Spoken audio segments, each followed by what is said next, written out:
fly, do what you got to do. You know. Okay, says you're live. Okay, I am looking here.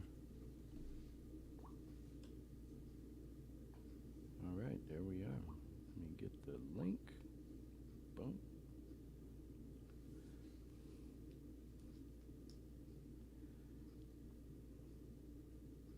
And I'm getting notices that you're going live on all your platforms, so that's good.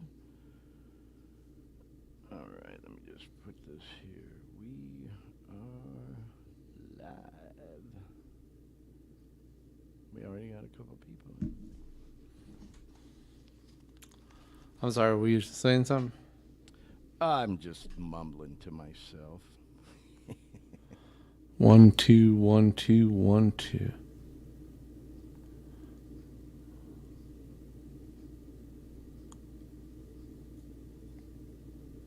Okay. Give me a full level if you could, so I could. Check 1 2 3. Here we are on the Dare Me podcast. Welcome to episode Test 1 2 1 45. 2 1 2.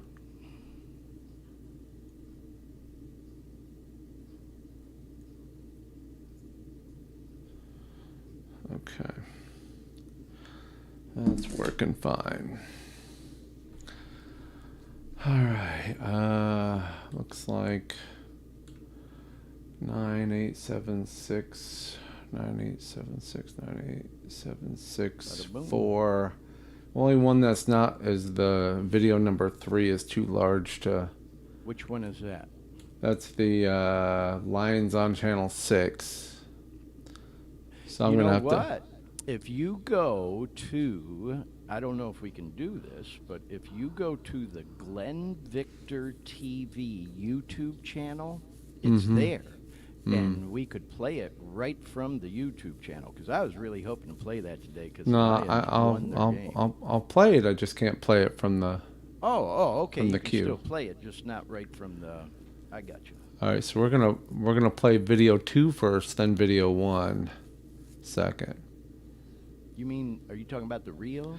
Yeah, because it seemed like they were backwards. No. They were in the right order. They were in the right order. Look at it in the brand section.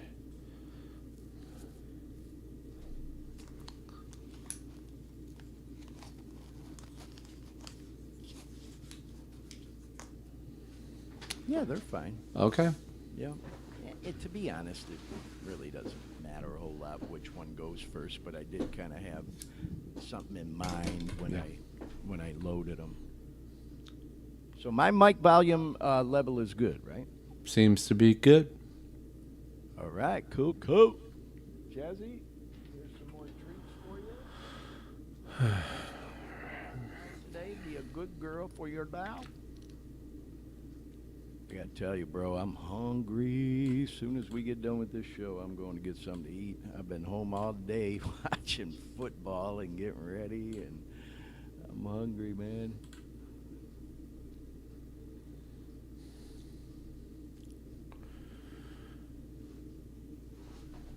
All right, you ready to go? I'm ready when you are. Have fun. Have a good show. This is going to be a good one. Whenever you're ready.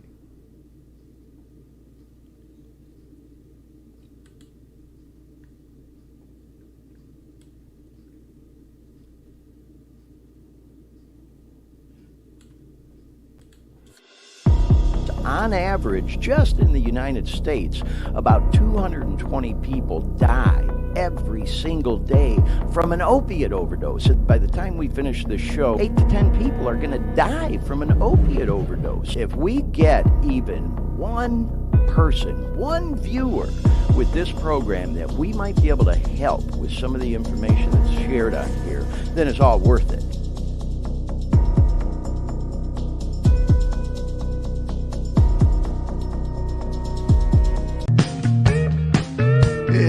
Look at that jerk-off jerk. He's a real piece of work. Rolling and smoking cheap tobacco. He ain't nothing but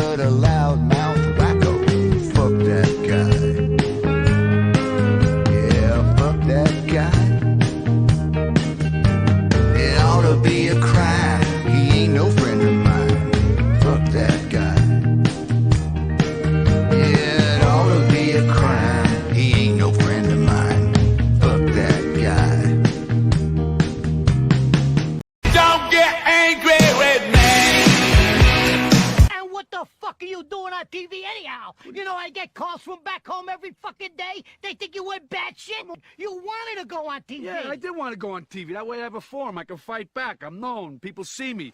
They know they can't fuck around with me like they could if I was an unknown. That's right, You're making a big fucking spectacle of yourself. Why you angry with me? Why angry? I don't respond to this nonsense. If you're a public figure, sadly, but it's part of it. Some people are going to hate you. That's how it goes. If you're a true pro, you brush it off and you move on. He's pulling a Meghan Markle, right? He's like, can't believe how outrageous. Don't get angry with me. Things are happening in a place that you ignore. A place that, by the way, has already forgotten about you. I mean, who the fuck are you? You hate bloggers. You mock Twitter. You don't even have a Facebook page. You're the one who doesn't exist. You're doing this because you're scared to death, like the rest of us, that you don't matter. And you know what? You're right. You don't. It's not important, okay? You're not important. Get used to it. Don't get angry with me.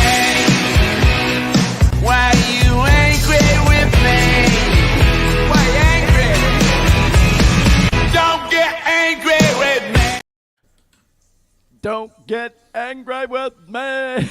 Everyone, it's your old pal Glenn Victor. Peace and welcome to the Dare Me podcast, the Resentment Ships edition, episode 45 of the Dare Me podcast. Just thought we'd start the show off with those two fun reels that we used all week long as promos for tonight's show, and we'll talk a little bit more about those as we get into the show. It's going to be a really good show tonight, man. We got a lot of good stuff we're going to talk about. We will, in fact, be talking about resentment ships. Resentment's the number one offender for people trying to stay drug and alcohol free and live with peace in their life. It is a real challenge for some people, and we're going to be talking about that. We're going to do a deep dive into those topics tonight.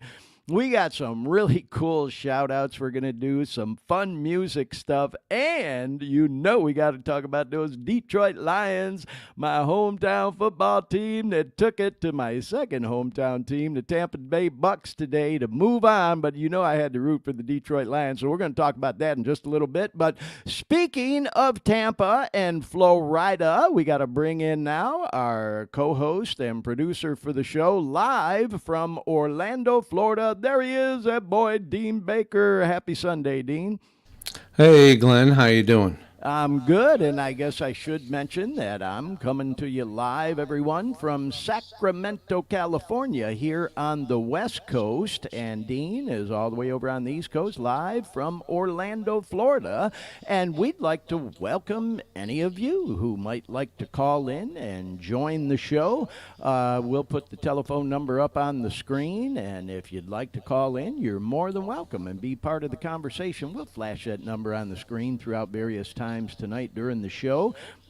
Put it out there for anyone who may just be listening and not watching right now. You can call us live anytime at 407-924-3946. I see we've already got people in the viewing room. Want to say hello and happy Sunday to all of y'all. So right out of the get-go, man, I wanted to say this, that, you know, we are into episode 45 of this show, and we committed to doing one full year. We started back on March 11th of last year, so we're coming up on it quick. And our goal was to do 50 shows, and we are going to hit 50. So with this being 45, we got 5 more to hit that goal. Now, we talked about it last week that we're going to continue on with the podcast. We're not going to keep going live every single Sunday at our usual time, 6 p.m. on the West Coast, 9 p.m. on the East Coast. We're going to start recording the podcast during the week, and then we'll run it at our usual time, but it won't always be live. We'll still go live every once in a while, but Dean and I have kind of been held hostage, if you will, every Sunday night doing this podcast religiously. Anyway, more to come on all that, y'all. But where I was going with that is now up to episode 45. I was reflecting back this past couple of weeks, actually, since the new year, and thinking about all the different shows we've done. We've had some really fun shows and some great ones. Some of them a little cringe here and there, because I will tell you, none of this stuff is scripted. Deed'll vouch for me on that. We have an outline and a structure, and we kind of, I produce a lot of this stuff too, with the slides and the videos and the topics we talk about and all that, but nothing is scripted. So, yeah, there's a little cringe in there every now and then. At the end of the day, though, we do have a lot of fun with this show. We get great feedback, some of which we're going to talk about tonight, by the way. Anyway, where I'm going with all that is, man, the time has just flown by. I can hardly believe we're coming up on 50 episodes just 5 from now. We've had some great guests. Shout out and thank you so much to all of the great guests that we've had over the course of these past 44 episodes prior to tonight.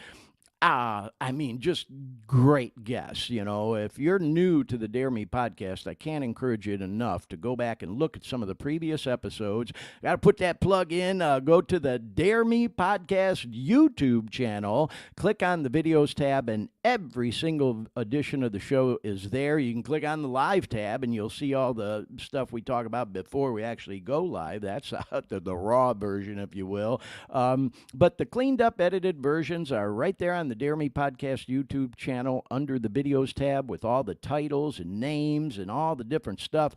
Lots of fun, cool videos on there, y'all, of the Dare Me podcast. Anyway, where I was going with all that, y'all, is I was reflecting these last couple weeks thinking, man, there's so many different things that I wanted to talk about on this podcast that I had planned and thought about, and different guests I'd like to have on, some of which we will still have on. Even if we don't get them on before we hit that 50, we'll get them on after that. But there's topics having to do with what this show is all about that we just haven't spent as much time on as I've wanted to pretty much all along.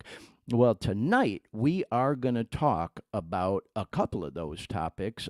Number one is resentments, and the other one is relationships. And so I kind of made up this word, resentmentships, and we're going to talk about both of those topics tonight because they are so very, very, what's the word I'm looking for? They can be very sensitive areas, I guess is what we'll say, for those in, everyday life, let alone people in recovery from addiction and alcoholism or whatever you want to call it, substance abuse disorder.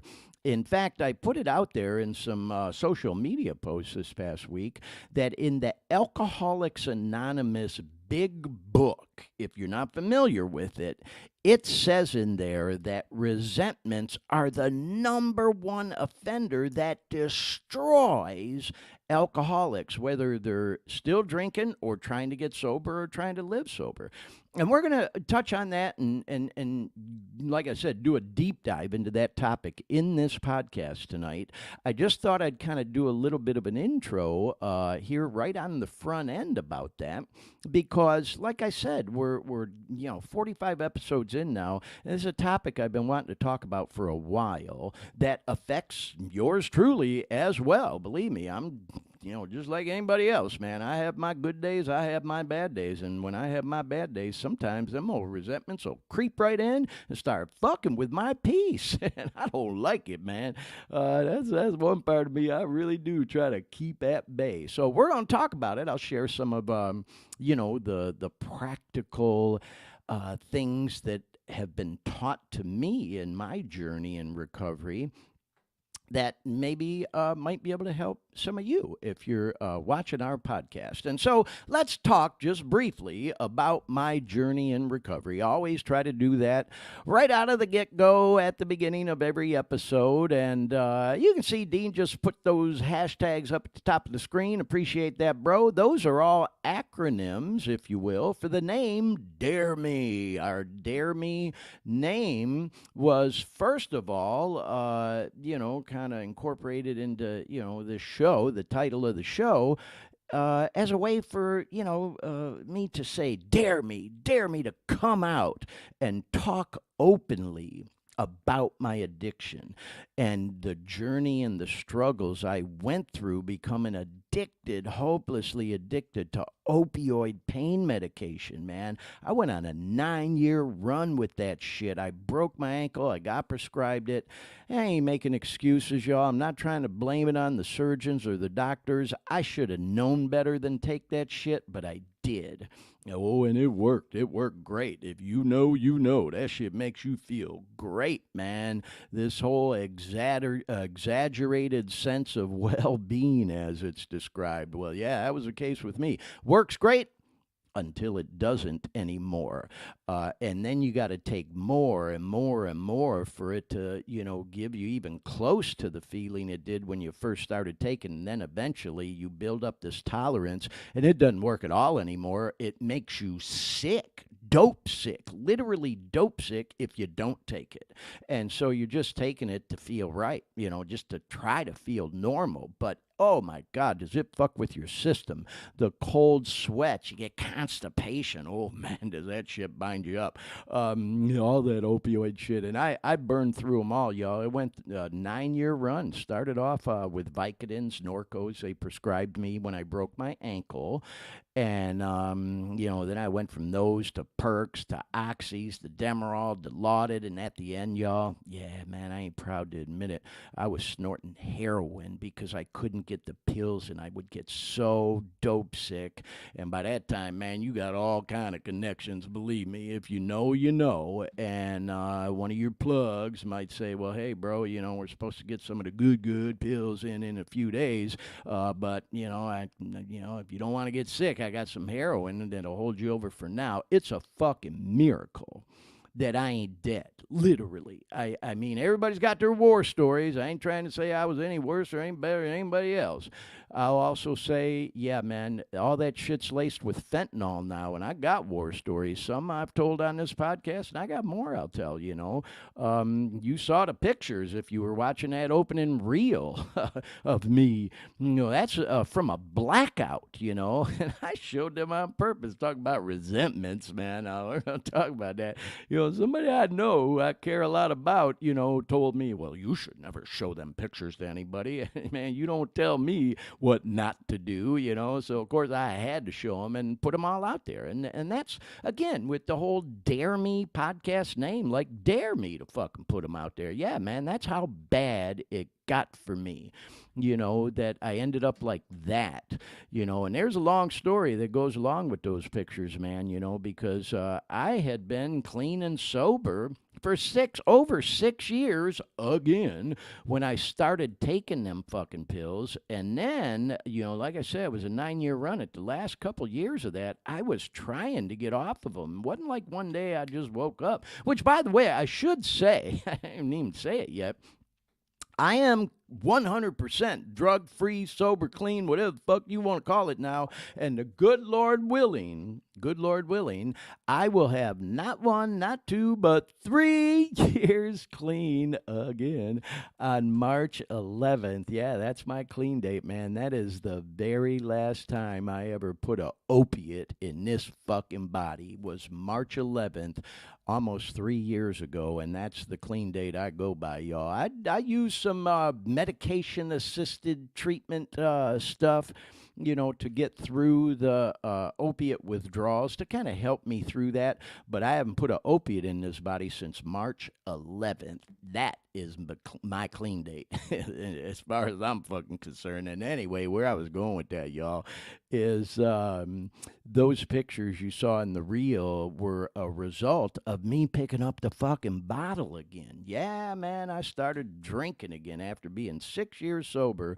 And the only reason I did was to try to help me get through those opiate withdrawals, because it's the worst thing I've ever been through in my life. All the horror stories you've ever heard about kicking, dope, heroin, opiates, they're true, man. They are fucking true. It was awful. It was literally awful. I mean, the cold sweats, the restless leg and arm syndrome. You feel like you got a hamster running on a wheel in your chest. You can't sleep. You can't eat. Oh, my God, the insomnia for days. You feel like you're climbing the walls. You feel like you want to die. It's coming out of both ends, a whole 9 yards, man. I can get real graphic, but you literally do feel like you want to die. I know everybody goes through withdrawals at different levels based on how long you were using, how much you were using, what you were using, whatever. All I know is for me, after 9 fucking years of that shit, it was horrible. I never, ever, ever, ever want to go through that again. And, I'll say some days, man, my sick thinking will romance getting loaded again. It will literally romance that shit after everything it did to me. And if you're a real one, you know what I'm talking about, man. I was just talking about this at a meeting the other night. Thank God, man. Somebody said to me, Glenn, it's normal for an addict to think about using. I don't give a fuck how long you've been clean. So, that told me that it's normal for me to think about it and romance it. Where I'm going with that, though, y'all, is when I think about the hell that I went through kicking that shit, some days that's the only fucking thing that does keep me clean. Is like, oh, hell no, I ain't going back to that shit. Because I'll romance it sometime. Well, man, maybe I'll just go to the bar, have a few drinks, the game's on, which we're going to talk about in a second, all that other stuff, and then, boy, that thinking kicks in. Yeah, if I have a drink, next thing you know, man, I'll be wanting to get some of the good and all the other shit, and, oh, man, right back at it, That's the thing about if you're a real one, once we put that shit in our body, all bets are off, man. There's no telling where it'll end. And unfortunately, for some of us, for guys like me, man, once we start, it's like we just go till the wheels fall off, Not everybody's like that. Some people can have a drink on the weekend or just smoke a little weed every once in a while. Or I don't understand how the fuck people can just do a little blow or fucking pills every once in a while. I just don't get it. I never understood that, because that was never me. It was either all balls to the wall or nothing at all, no in between. And yeah, man, I played that game with myself, so I learned that ain't any way I can do it. So anyways, yeah, I really went off on a little tangent there, y'all, but that's the name, Dare Me. Dare me to come out and talk about some of the things that we talk about on this show. And those acronyms that we had up the top there, y'all, those were, taken from the letters in the name Dare Me that we talk about: drugs, addiction, recovery, enlightenment, which we're going to talk a little bit about tonight. Talk a lot about music and how that's been so helpful to me in my journey. I just got a message from my beautiful daughter, Alyssa. It's her birthday this week, by the way. Shout out, Alyssa, my beautiful girl. We were messaging earlier. We're going to have dinner this week, and she literally just texted me while I'm running my mouth on the show here today. So anyway, there's our first shout out. Yeah, y'all, so that's kind of the rundown of the show and what the show is all about. And as we say in the introduction to the show, that really cool intro that Dean put together for us, if we can help even one person with the information that's shared on here, then it's all worth it. And if you're a regular viewer or listener to our podcast, you know that we have accomplished that 10 times over plus some. And we're going to share some very special DMs with you tonight that we got on the podcast that I get bombarded with on a regular basis, man. If you know about how this podcast has grown. We got our annual recap of views that we're going to show a slide for a little bit later. Over 21,000 people tuned into just the Dare Me Podcast YouTube channel from March through December of last year. Blows my mind. So, yeah, y'all, we get lots of messages, lots of DMs and things to that nature with this podcast. And so we have helped some people.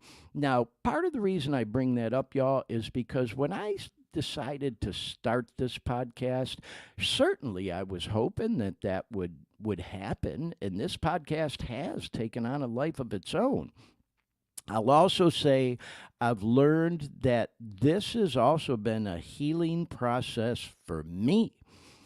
Man, especially, this past year, keeping me accountable, because like I said, y'all, yeah, fucking lie. Yeah, I think about getting loaded still. I still think about it, I think I always will. There are some things I miss about it. I romance it, but I just know that with me, if I start and put it in my body, sooner or later, it might not happen the next day or the next week or even the next month. It could, as the old saying goes now, one pill can kill with all this fentanyl and all this other bullshit. But I know that if I put it in my body sooner or later, I'll crash and burn, because it's happened to me not once, not twice, but a few times. If you know my whole story, that's the case. So anyway, like I was saying, y'all, this process of doing this podcast has been very healing for me as well. So yeah, we've helped other people, but in the process, I've helped myself too. What I'll also say is that was part of the catalyst and reason for the topic for tonight's show of dealing with resentments. Not everybody likes this show. This show ain't for everybody. There are people that have been part of my life since I can remember that ghost me now, don't even talk to me anymore, have never reached out to me. I've heard from people I never thought in a million years that follow me on social media, friends I've known for years who've been casual acquaintances who've sent me messages like, oh my God, Glenn, thank you so much for what you're doing. Oh my God, bro. Like I said, the messages we get from people reaching out saying, oh my God, I didn't know, can you help my family member? Or, we've had people on here saying they're going through it, asking us for help, So it's so weird how sometimes the old saying, man, you don't even get props from your own family sometimes, but perfect strangers, will reach out and tell you how much you're making a difference in their life. What the fuck? So yeah, man, anyway, with all that said, y'all, I put some kind of pointed promos out there this week. I pulled some clips from a few movies, that whole Joe Pesci, Robert De Niro exchange in the desert from the movie Casino, where he's like, what the fuck are you doing on TV anyway? You're making a goddamn spectacle of yourself. Well, I put out there, man, when art imitates real life, because yeah, I know there are people that feel that way. There are people who just don't like the way that I'm putting it all out there with this podcast. Don't like the way I present it. Don't like the language I use, But I've said it before on this podcast. Yeah, we drop F-bombs left and right. We talk freely. We also put a content warning on the front end of this show, letting you know that, hey, man, if you're in your little lily-white suburb and your virgin ears don't want to hear the cussing and swearing, then don't fucking listen. This show ain't for everybody. And by the way, that's done for a reason. Number one, I want to be authentic on here, okay? I talk that way in my real life, and I'm talking that way on here now. You're getting the authentic Glenn on this show. And also, for people that we're trying to reach who are going through struggles with addiction, trying to get clean, we want to get down to their level, because when you're going through them fucking withdrawals that I described and was talking about, believe me, you ain't sparing no language, man, because you're going through fucking hell. And so we do believe the philosophy that sometimes you got to meet people at their own level. And, there's a whole, so we talked about this at a meeting last night. There's a whole psychological study about how when people drop F-bombs and are cursing and swearing in their colorful language, man, ordinarily you're getting legit information. They're showing you the authentic person, the real deal, So we ain't trying to offend no one, and I don't necessarily drop F-bombs on purpose and all that other shit. But yeah, man, we talk straight on this show, and it ain't for everybody. So if you get easily offended by that stuff and you don't want to tune in, hey, do you. It ain't for everybody. We're trying to play to the crowd we're trying to play for. So anyhow, with all that said, if you got a problem with what we do, that's on you. How do I say it on this show? What I was taught, what other people think of us is none of our fucking business. Do you? Of course, I care what some people think about me. I mentioned my daughter who just messaged me a minute ago. And, of course, we've had my son G on the show as a guest many times, which, by the way, we got some really special news about him coming up soon. I ain't going to let the cat out of the bag yet. If you follow him on social media or family member, you already know.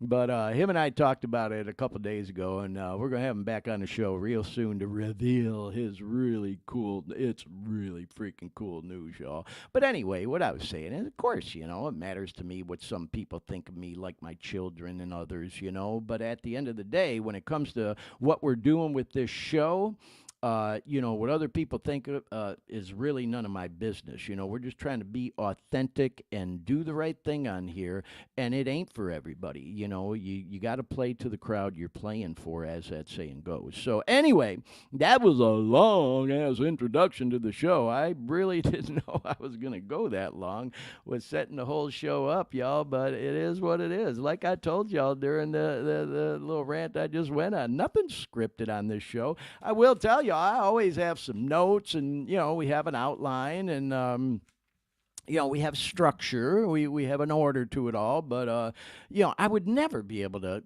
do what I do on this show if anything was scripted.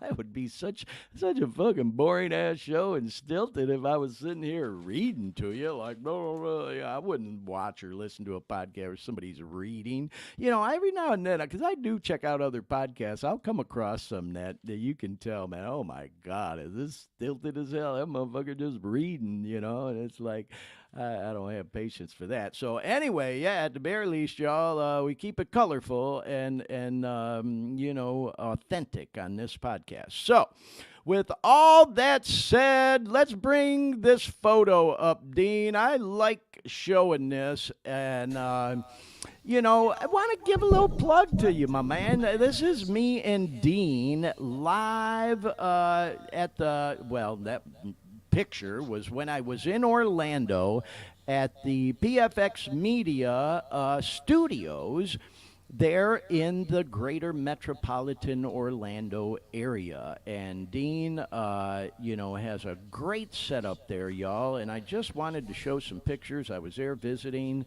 when I was in Orlando not long ago. We did a live version of the show from the studios there. And, of course, I had been there before. But I just wanted to say, if you may be a person watching, listening, come across the recorded version of our show, you need any kind of TV, film, editing, webcasting, live webcasting, or maybe you have thought about doing a podcast yourself and you're watching or listening to ours right now, Dean and PFX Media are your folks. And Dean, what's the best way for people to reach out to you and contact you if they were wanting to talk to you about some of that stuff?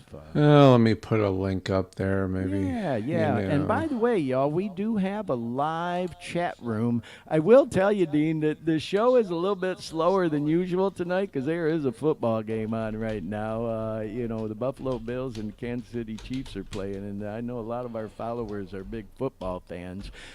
We do got some people in the viewing room. Want to send a shout out to you. And, of course, always send a shout out to all the folks that come to the recorded version of the show. That's where we get most of our views and listens. But, yeah, there's a way to contact Dean, the website, and the telephone number. So, yeah, man, you know, hey, podcasting is like so freaking popular now. It seems like everybody and their brothers doing a podcast, including yours truly.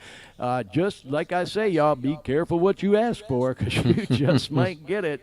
Here we are into episode 45, almost a year long of doing this thing. We had over 21,000 views on our YouTube, just our YouTube channel, because, by the way, I always like mentioning this. We are live, not just on YouTube. We are live on, like a half dozen different Facebook pages. We're live on several YouTube channels. We're live on X. We're live on LinkedIn. We're live on Threads. We're live on, what's that one? Twitch, Dean? Is that what it's called? Yeah. Yeah, all these different platforms, y'all, you know. So, but just on that YouTube channel, as we're going to talk about them a little bit more in a little bit, over 21,000 views, man. And so, like I said, be careful what you ask for. You just might get it. However, I will say, it's a lot of work, and it does take out a life of its own, but I have had the time of my life this past year doing this show, y'all. And so if you've ever thought about doing a podcast, contact Dean.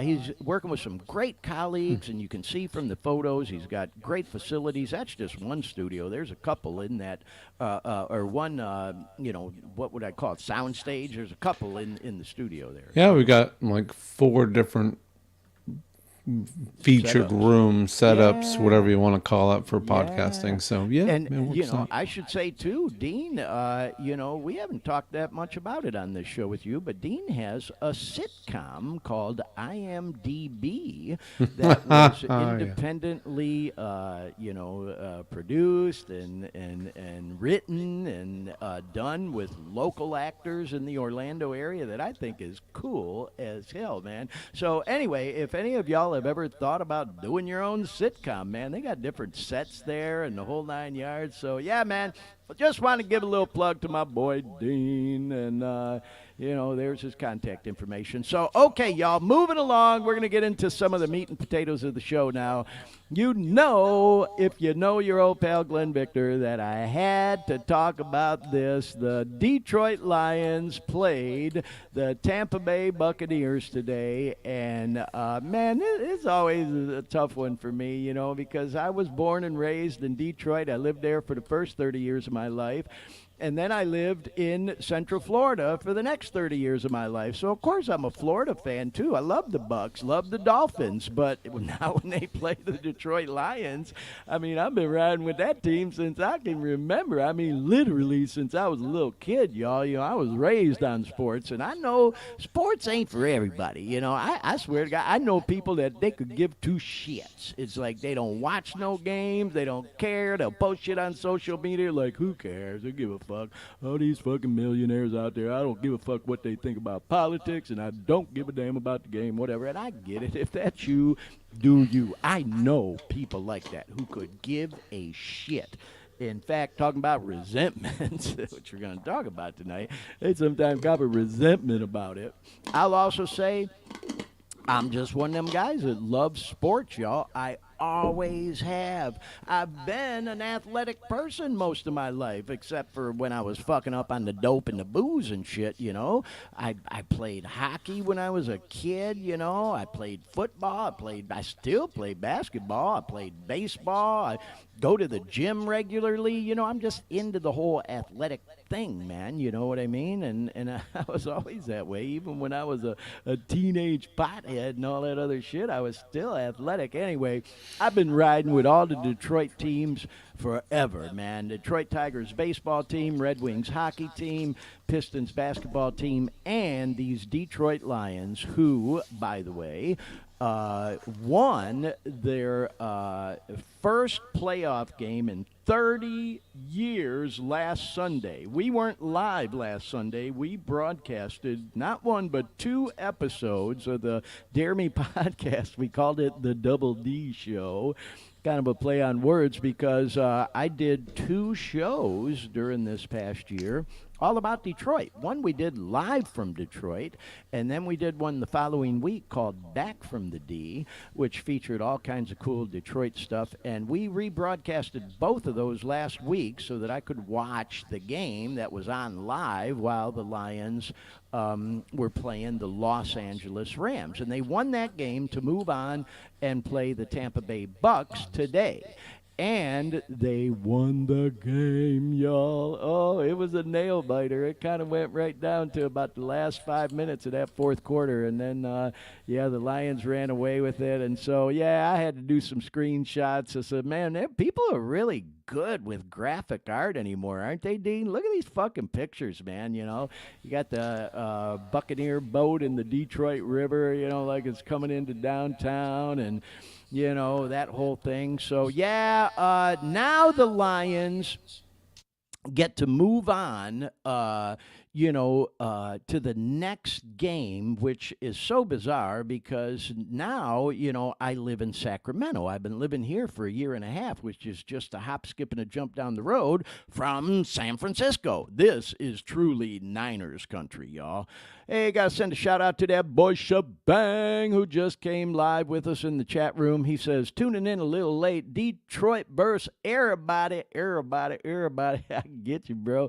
I know. I say it all the time, man. But so anyway, it's kind of bizarre, y'all, that, here my hometown team I've rooted for my whole life, plays my second hometown team, the Bucks. And now next week they're playing my third hometown team, against the San Francisco 49ers. I've always been a Niners fan. Love the Niners, man. The Raiders were real big here, too, until they moved, to Vegas. And a lot of people still ride with the Raiders from this area. I will tell you that. But this is Niners country, man. Everybody around here going to be rooting for the Niners. So I got to represent for Detroit City. But before we move on, y'all, I got to play a couple of videos because if you're a regular Glenn Victor follower of mine on social media or the podcast, or knew me when I lived in Orlando for 30 years, I made a living in broadcasting and radio and television and, all the things, right? I mean, I had other stuff. I was a PR guy for a company for years and all that other stuff. But one of my jobs that I had was I was a traffic reporter. I worked for 2 companies, Metro Traffic Control and Traffic Pulse, for a combined 20 years just doing that. And, of course, I worked at the United Safety Council for 25 years. I had 2 careers there. But when I was doing the traffic reporting, y'all, I did a 2-year stint on the local CBS affiliate in Orlando, WKMG, Channel 6 News, right? And I was on the morning show, and this girl, God bless her, I haven't talked to her in so long, Michelle Cimino. If you see this girl, I hope life is treating you well. We made a friendly wager on a Thursday night football game. The Lions were playing the Bucks, and it was the second time they met that year. The Bucks won the first game, and then we made a friendly bet on the air that if the Lions won, she would have to wear a Detroit Lions jersey or T-shirt during one of her weather forecasts. And if the Bucks won, I would have to wear a Bucks jersey or T-shirt during a traffic report. And she was a good sport. Man, we had a lot of fun with that show, especially that first year I did it, y'all, because it was a real loose format. We had a news director who was like, hey, man, just do it like it's a morning zoo radio show. If you go too far, I'll kind of pull you back in. And, oh, boy, yours truly went a little too far one time, but that's another story.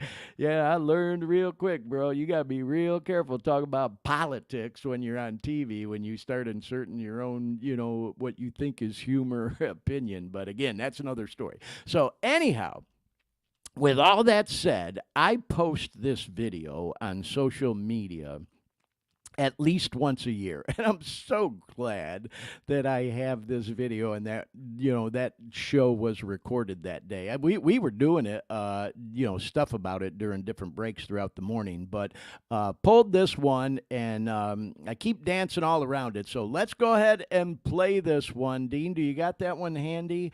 Of the Detroit Lions and Tampa Bay Bucks on Channel 6. I see it. It is that time once again. You know, Glenn said he stayed up late, watched the game all the way past midnight. Unfortunately, he did not oversleep. He is here to do the traffic, but mostly to gloat. Well, I believe this is what James Brown called the big payback, right? Oh. Bucks beat the Lions the first game they played this year, but not last night. And I got to say, we'll see her in a moment here, but Michelle Cimino looks extraordinary. Up there we go. Looks extraordinarily nice this morning now, doesn't she? Gray is your color, Michelle. Yes. Oh, no way. Definitely not a Detroit fan. Now I just really, really can't stand them. Oh. And they keep putting this up behind me. What's up with that? Traffic weather, and I've got a score behind me. Let me hide it. Well, we all know now that the Bucks lost to the Lions, but it was a great game last night. It really was a defensive battle. Michelle's being a good sport here this morning. She's wearing the stylish Lions T-shirt, and all is well in the Motor City this morning. So there you go. Let's move on and take a look at the roads for you right now, everyone.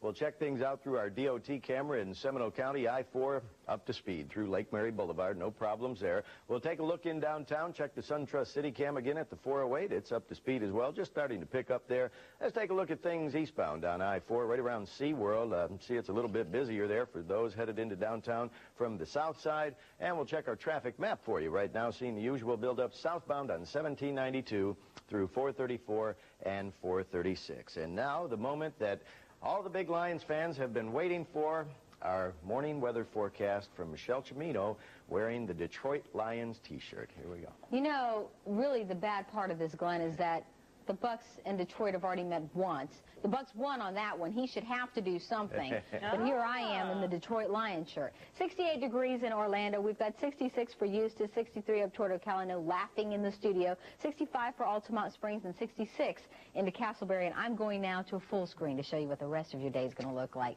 Lots of clouds, just a little bit of sunshine, a slight chance of rain. 84 for the afternoon high. The next time you see me, I will not be in this T-shirt. And Ken McLeod is really, really not earning granny points with me right now. I just wanted to sympathize with you. That's it. You know, I knew you felt bad over there by yourself, so. Glenn is loving this way too much. Glenn's out of control. All right. We'll be back. This is painful, but we will be back.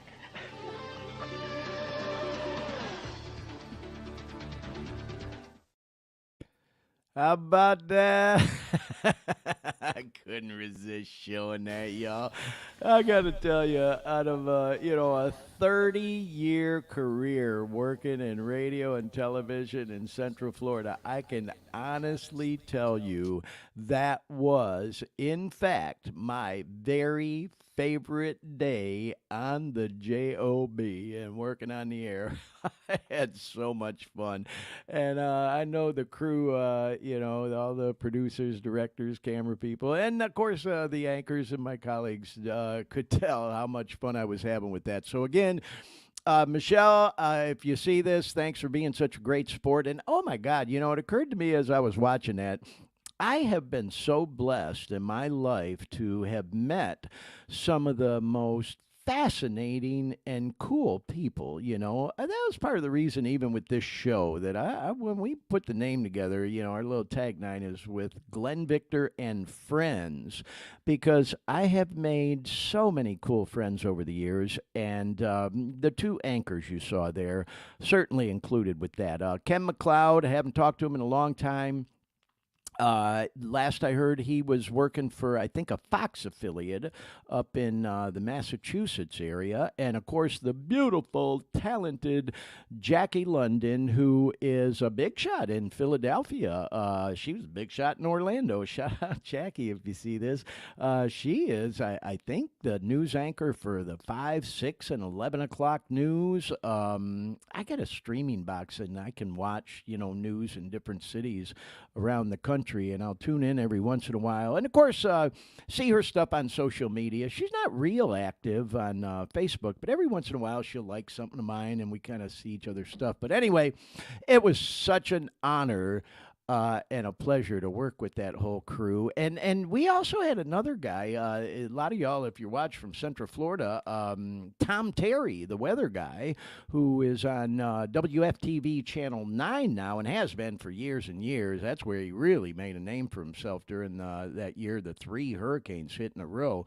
But Tom was doing morning weather at WKMG there for a while, too. Michelle would actually just kind of fill in once in a while, and she happened to be there during that week when that game was on. So anyway, I go on and on. Surprise, surprise. Any of my friends from Channel 6 watching or listening will remember, oh, yeah, Glenn ain't changed a bit, because I used to run my mouth during some of those segments and bits, and they'd be in my ear like, wrap it up, Glenn, wrap it up, wrap it up. Gotta go to break, gotta go to break. It was really one of the funnest gigs I ever had. The only thing that sucked about it, man, was they had to be to work so freaking early in the morning, man. Shout out and respect to all the anchors and, directors, producers, camera people, reporters that do those morning shows, man, because I get it, bro. It is not easy, man, getting up 3, 4 in the morning and all that shit. But anyway, enough about all that. So, when the Lions beat the Rams last week to move on to this game and beat the Bucks, I put a reel together that I posted on social media, and oh my God, it like blew up, man. I had so many people, comment on that thing. I hundreds of views. I had people sharing it left and right. And so I have a little fun with that stuff, creating them reels sometimes, man. I like to get creative and put music that fits to the background. So, Dean, if you would, do we have that reel handy, the Lions reel that I put together? Hey, y'all remember I told y'all we was going to the Super Bowl, right? I said this, didn't I? All right, quit playing. Got another first down. We the Lions. We just got a touchdown. We the Lions. We just hit a field goal. We the Lions. We going to the Super Bowl. We the Lions. Got another first down. We the Lions. We just got a touchdown. We the Lions. We just hit a field goal. We the Lions. We going to the Super Bowl. We the Lions. First game of the season, so you know we had to take. Headed straight to the top. They thought we'd never make. So it's game time, and we got the Kansas City Chiefs. Now it's game over. Lions win. Kansas City beat. Coach did a good job. Way to start off the season. Gotta show the whole world for the ones ain't believing. So just know that we ready for whoever that they send. Cause we the Lions. All we do is fucking win.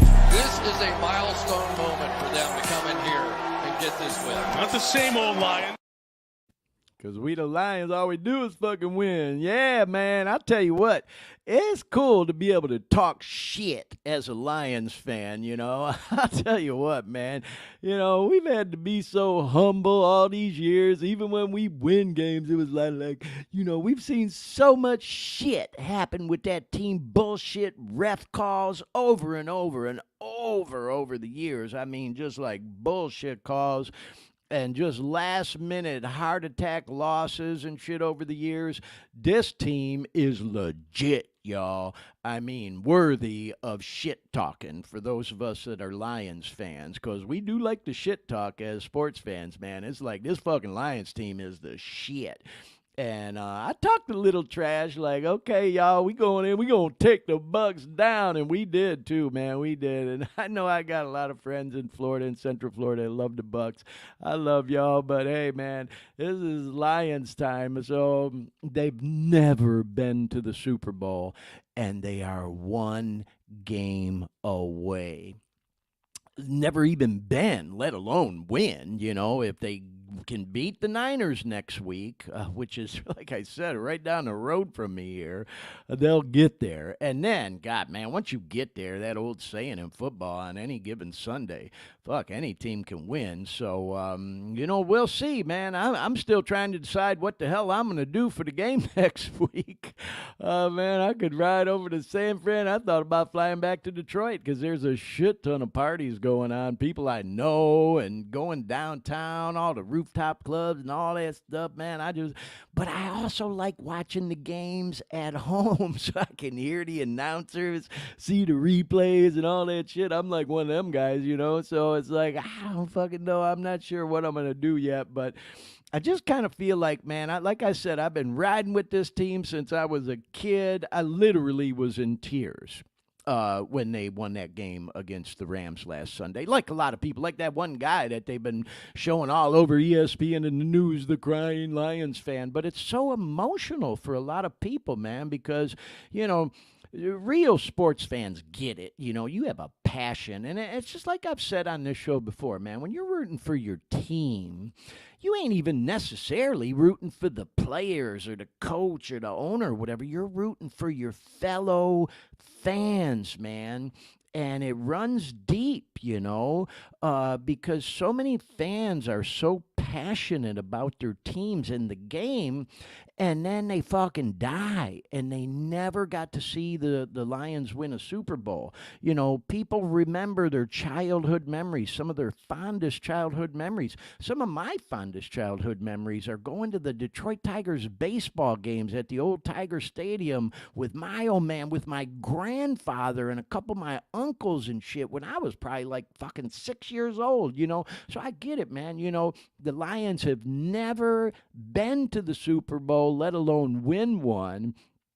And people do get, you know, really emotionally, you know, connected to their teams. In fact, I'm just going to say it, man. You know, I think I talked about it on this show once before, Dean. You might remember last year, I don't even like bringing it up, at the end of the season, the Lions got screwed by a bullshit ref call. And I left the house because I had to walk it off. And I filmed a short video of me venting. And talking about dirty language, I must have dropped, and I'm not kidding, y'all, like probably 25, 30 F-bombs.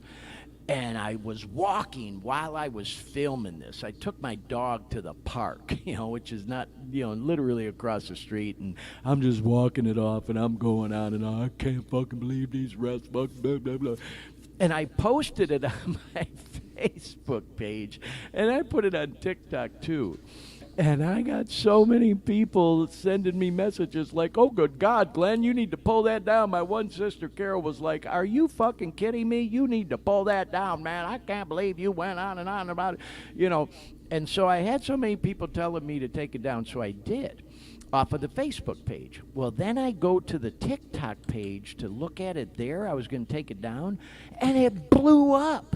And to this day, that is my most viewed TikTok reel. It's got like thousands of views, and so and more comments and likes than any video I've ever posted on any platform anywhere ever. And so many people, you know, were commenting like, oh, God, the refs suck and all this other stuff. And so I left it up on TikTok. I pulled it off of my Facebook, it's all the other shit, you know, but I left it on TikTok. And to this day, I still get notifications that people watch that thing. So anyway, the point I'm making, y'all, is, and if you want to see that, go to your old pal Glenn's TikTok, gbc.tv. It's in there. You have to look through. There's like 100 different videos in there now because I've been posting a lot on there last year, but it's still there. Anyway, though, the point I'm making is people do get emotionally attached to these teams. And like I said, you know, you're not always just rooting for the team. You're rooting for your city, man. You're rooting for your fellow fans, your friends, your family. You know, it's this bonding thing and the whole, you get the idea, man. If you're a sports fan, you're a real one, you know. But like I said earlier, man, I know people who they could give two shits. They give a fuck about sports, and they even have an attitude about it. They cop a resentment about it, like, fuck all that, fuck them guys and millionaire motherfuckers, fuck all, you know, and they intentionally won't watch it, you know, or whatever. So, I don't know, man. Anyway, you knew I had to spend some time talking about my favorite football team, the Detroit Lions. Little bragging rights right now. We beat the Los Angeles Rams to get our first playoff victory in 30 years, and then last week, and then we beat the Tampa Bay Buccaneers today to move on to this game next week against the San Francisco 49ers, and if we win, we go to the Super Bowl. The Detroit Lions in the Super Bowl for the very first time. Oh, my God, I'm trying to get emotional talking about it right now. So more to come on all that, y'all. We'll see what happens, but we bad. The Lions are really a great team this year. So anyhow, all that being said, y'all, man, gotta take a deep breath, kind of regroup. And now we are, in fact, going to transition into the topic that I have been promoting that this show was going to kind of be all about this week, and the focus of what this show really is. You know, we try to provide entertaining content for anybody, and I think we do a pretty good job of it. I'll also say we really try to gear this program toward people that are looking to try to get clean and people that are living clean and trying to stay clean. And also for the family members of those who may be looking for a way out, looking for a way to try to help their loved one, their friend, their family member, their coworker, their colleague, their employee, whatever. You pick it. You know, we try to share information that hopefully can be helpful to people in all of those different categories I just mentioned, in addition to providing fun and entertaining content like we just did, all about the Lions and all that other stuff, and some more coming up on the other side. We got some shout-outs, man, to some old friends of mine, and we're going to talk about some music, that boy George Clinton. We got a clip coming up and all kinds of other fun, cool stuff. But right now, y'all, we're going to get into the nitty-gritty, the meat and potatoes of what today's show and this show as a whole is all about. Trying to help people get clean and stay clean. And one of the things I thought would be a good way to start this conversation was with this slide. You know, I pull stuff off of the internet and social media all the freaking time that I see because I'm all over social media, y'all. It's not always my favorite thing to do. It can be literally exhausting keeping up with all that stuff because, you know, we got to post. We got to promote the podcast, man. I'm on Facebook. I'm on Insta. I'm on X. I'm on LinkedIn. I'm on Threads. I'm on TikTok. You know, all this stuff, you know. So anyway, yeah, it can be a wormhole, man. It can be a time warp. It can be an addiction. Got to really try to sometimes find balance. But when you're, you know, marketing a product, a service, something like this podcast, you got to do it. You just fucking got to do it, you know. And you got to be careful sometimes, try to find balance. But anyway, the point I'm making is I come across all this different stuff on all these different platforms. And I'm also a subscriber to different pages, podcasts, different things. And somebody posted this, and I thought it was perfect to use to start this conversation. If you are going to start living clean and sober, and you get through the withdrawals and all that other shit, because that's the hard part on the front end, is getting through those physical withdrawals and the mental anguish because you feel like you want to fucking die. But that passes. I promise you, it passes. If you're a person that came across this podcast and you're wanting to get clean, but you feel like you just can't fucking get through them withdrawals, believe me, you can do it. If I can do it, if all the other people that have participated in this podcast that we've had as guests on the show, you go back and watch previous episodes, can do it, you know, you can do it. It's going through hell. Believe me, it ain't easy. It sucks. But like we often say on this show, that old quote from Winston Churchill that he used to share with the troops when they were going into battle that I like to repeat every week. If you're going through hell, keep fucking going. You know, don't stop and sit in that shit. like I did for so long. And sometimes you stop and sit in that shit, you never get out. You fucking die there. You don't want to do that, so just keep going, man. Go through till you get through the other side. Once you do, then it's all about maintaining your sobriety, your clean time, whatever the fuck you want to call it, clean and sober, whatever. Your recovery is going to make some people uncomfortable. And I'm talking people that are family, close relationships. It could be a husband-wife relationship, a parent-sibling relationship, a sibling relationship. Friendships certainly change. Employment situations change. Your colleagues, like I shared earlier in this podcast, from doing this podcast, man, I'm friends with a lot of colleagues that I worked with over the years in various capacities. I mean, literally hundreds and hundreds of people on social media who I'm acquaintances with. I never thought in a million years I would have heard from when we started doing this podcast who've reached out to me, thanking us for what we're doing, complimenting us on what we're doing. And then there's people that I would have thought for sure we would have heard from, like, oh my God, Glenn, I had no idea, bro. Anything I can, say, I'm here, whatever. Psst, fucking crickets. There is a stigma, man. There's some people, they just do not want to be associated with anybody that has a reputation for being a drug addict, oh God, or an alcoholic or whatever. Oh no, don't fucking mention my name in the same sentence as that motherfucker. Or fucking, alcoholism or addiction or drugs or whatever the fuck. Oh no, I don't want to be talking, whatever. So I could go on and on about that topic, and I have before, and I'm sure I will again. Point I'm making is your recovery will make some people uncomfortable, and everybody's recovery is different. It don't look the same for everybody.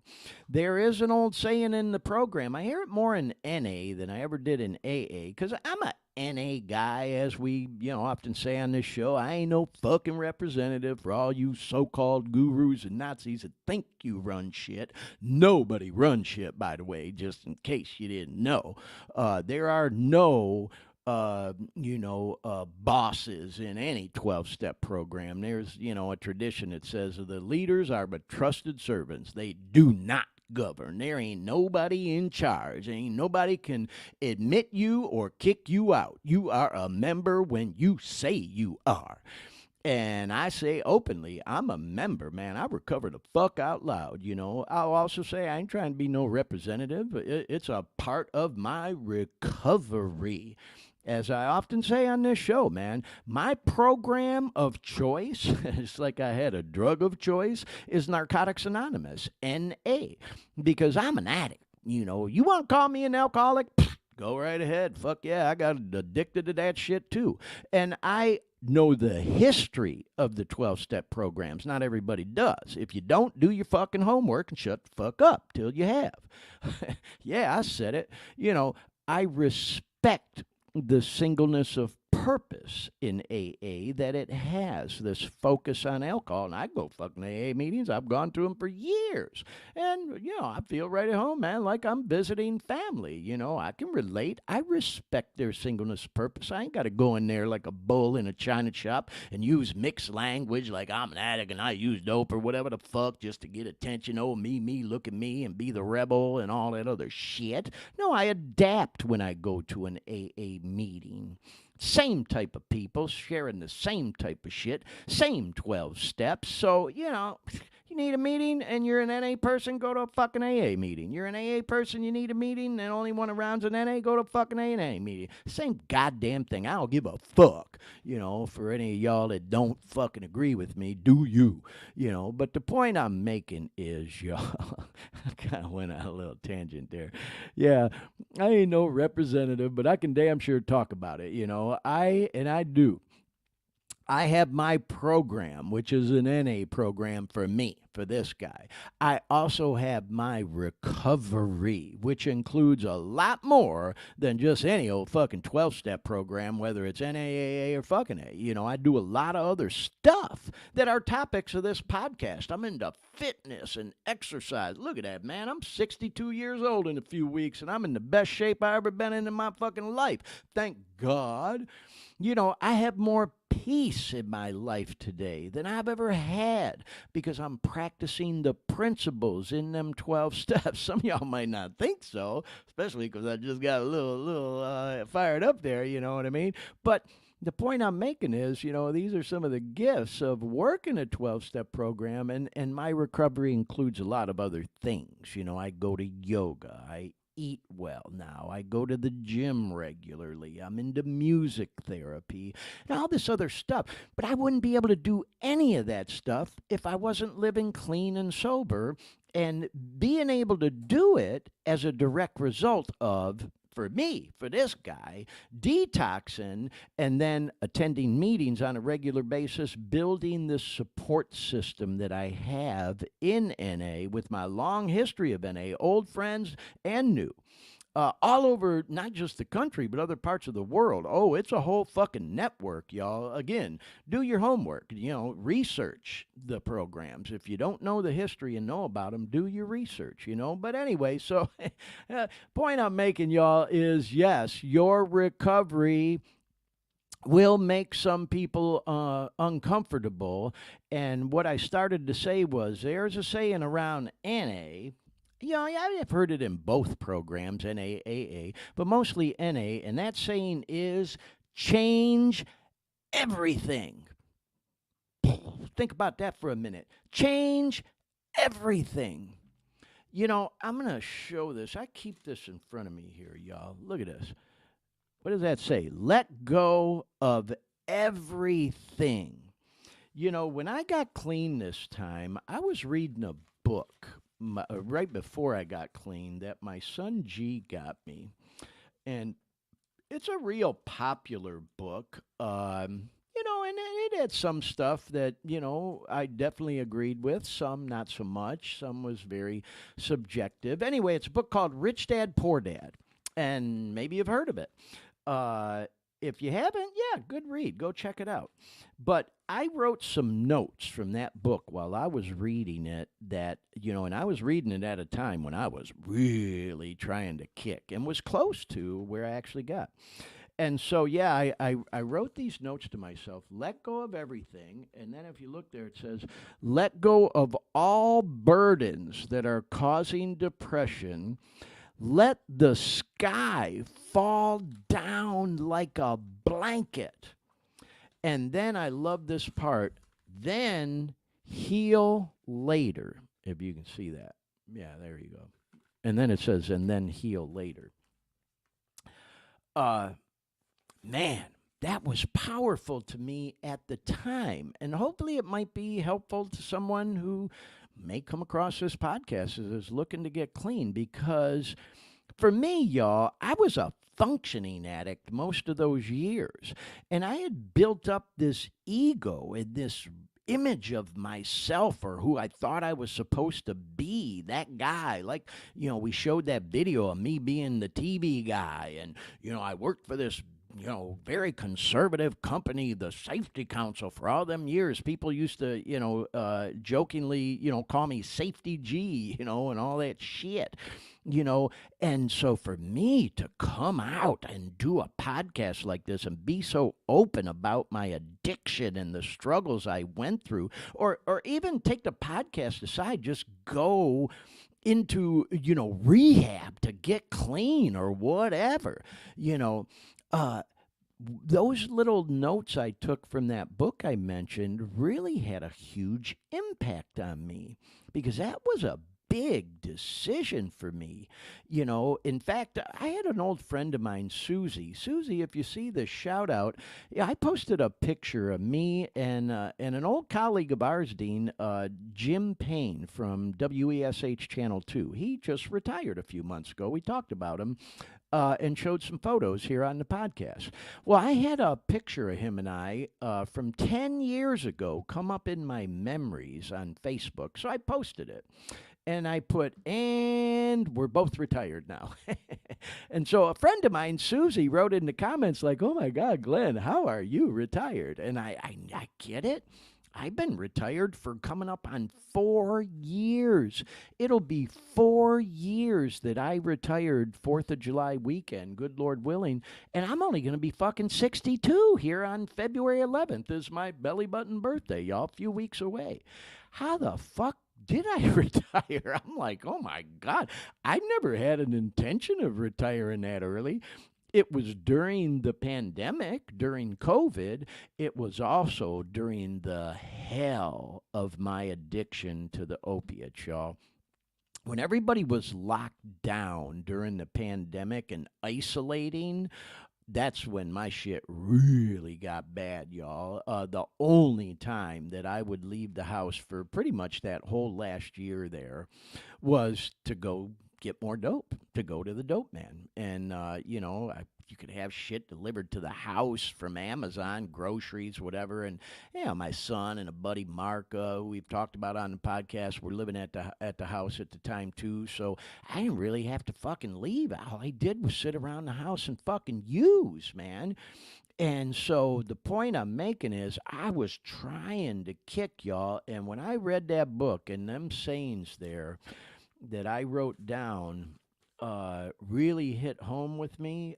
They made a difference, man. And so the point I'm making is, I've said on this podcast before, we try to reach all people, park place to park bench or anybody in between, and unfortunately, for most people that I've met in any 12-step program, got to hit a pretty fucking hard rock bottom. And especially in NA, there's a reputation of all these hard-ass motherfuckers all tattooed up, Billy Badass from the hood, ghetto-ass motherfucker used to shoot dope using puddle water behind the dumpster in the hood and all that shit.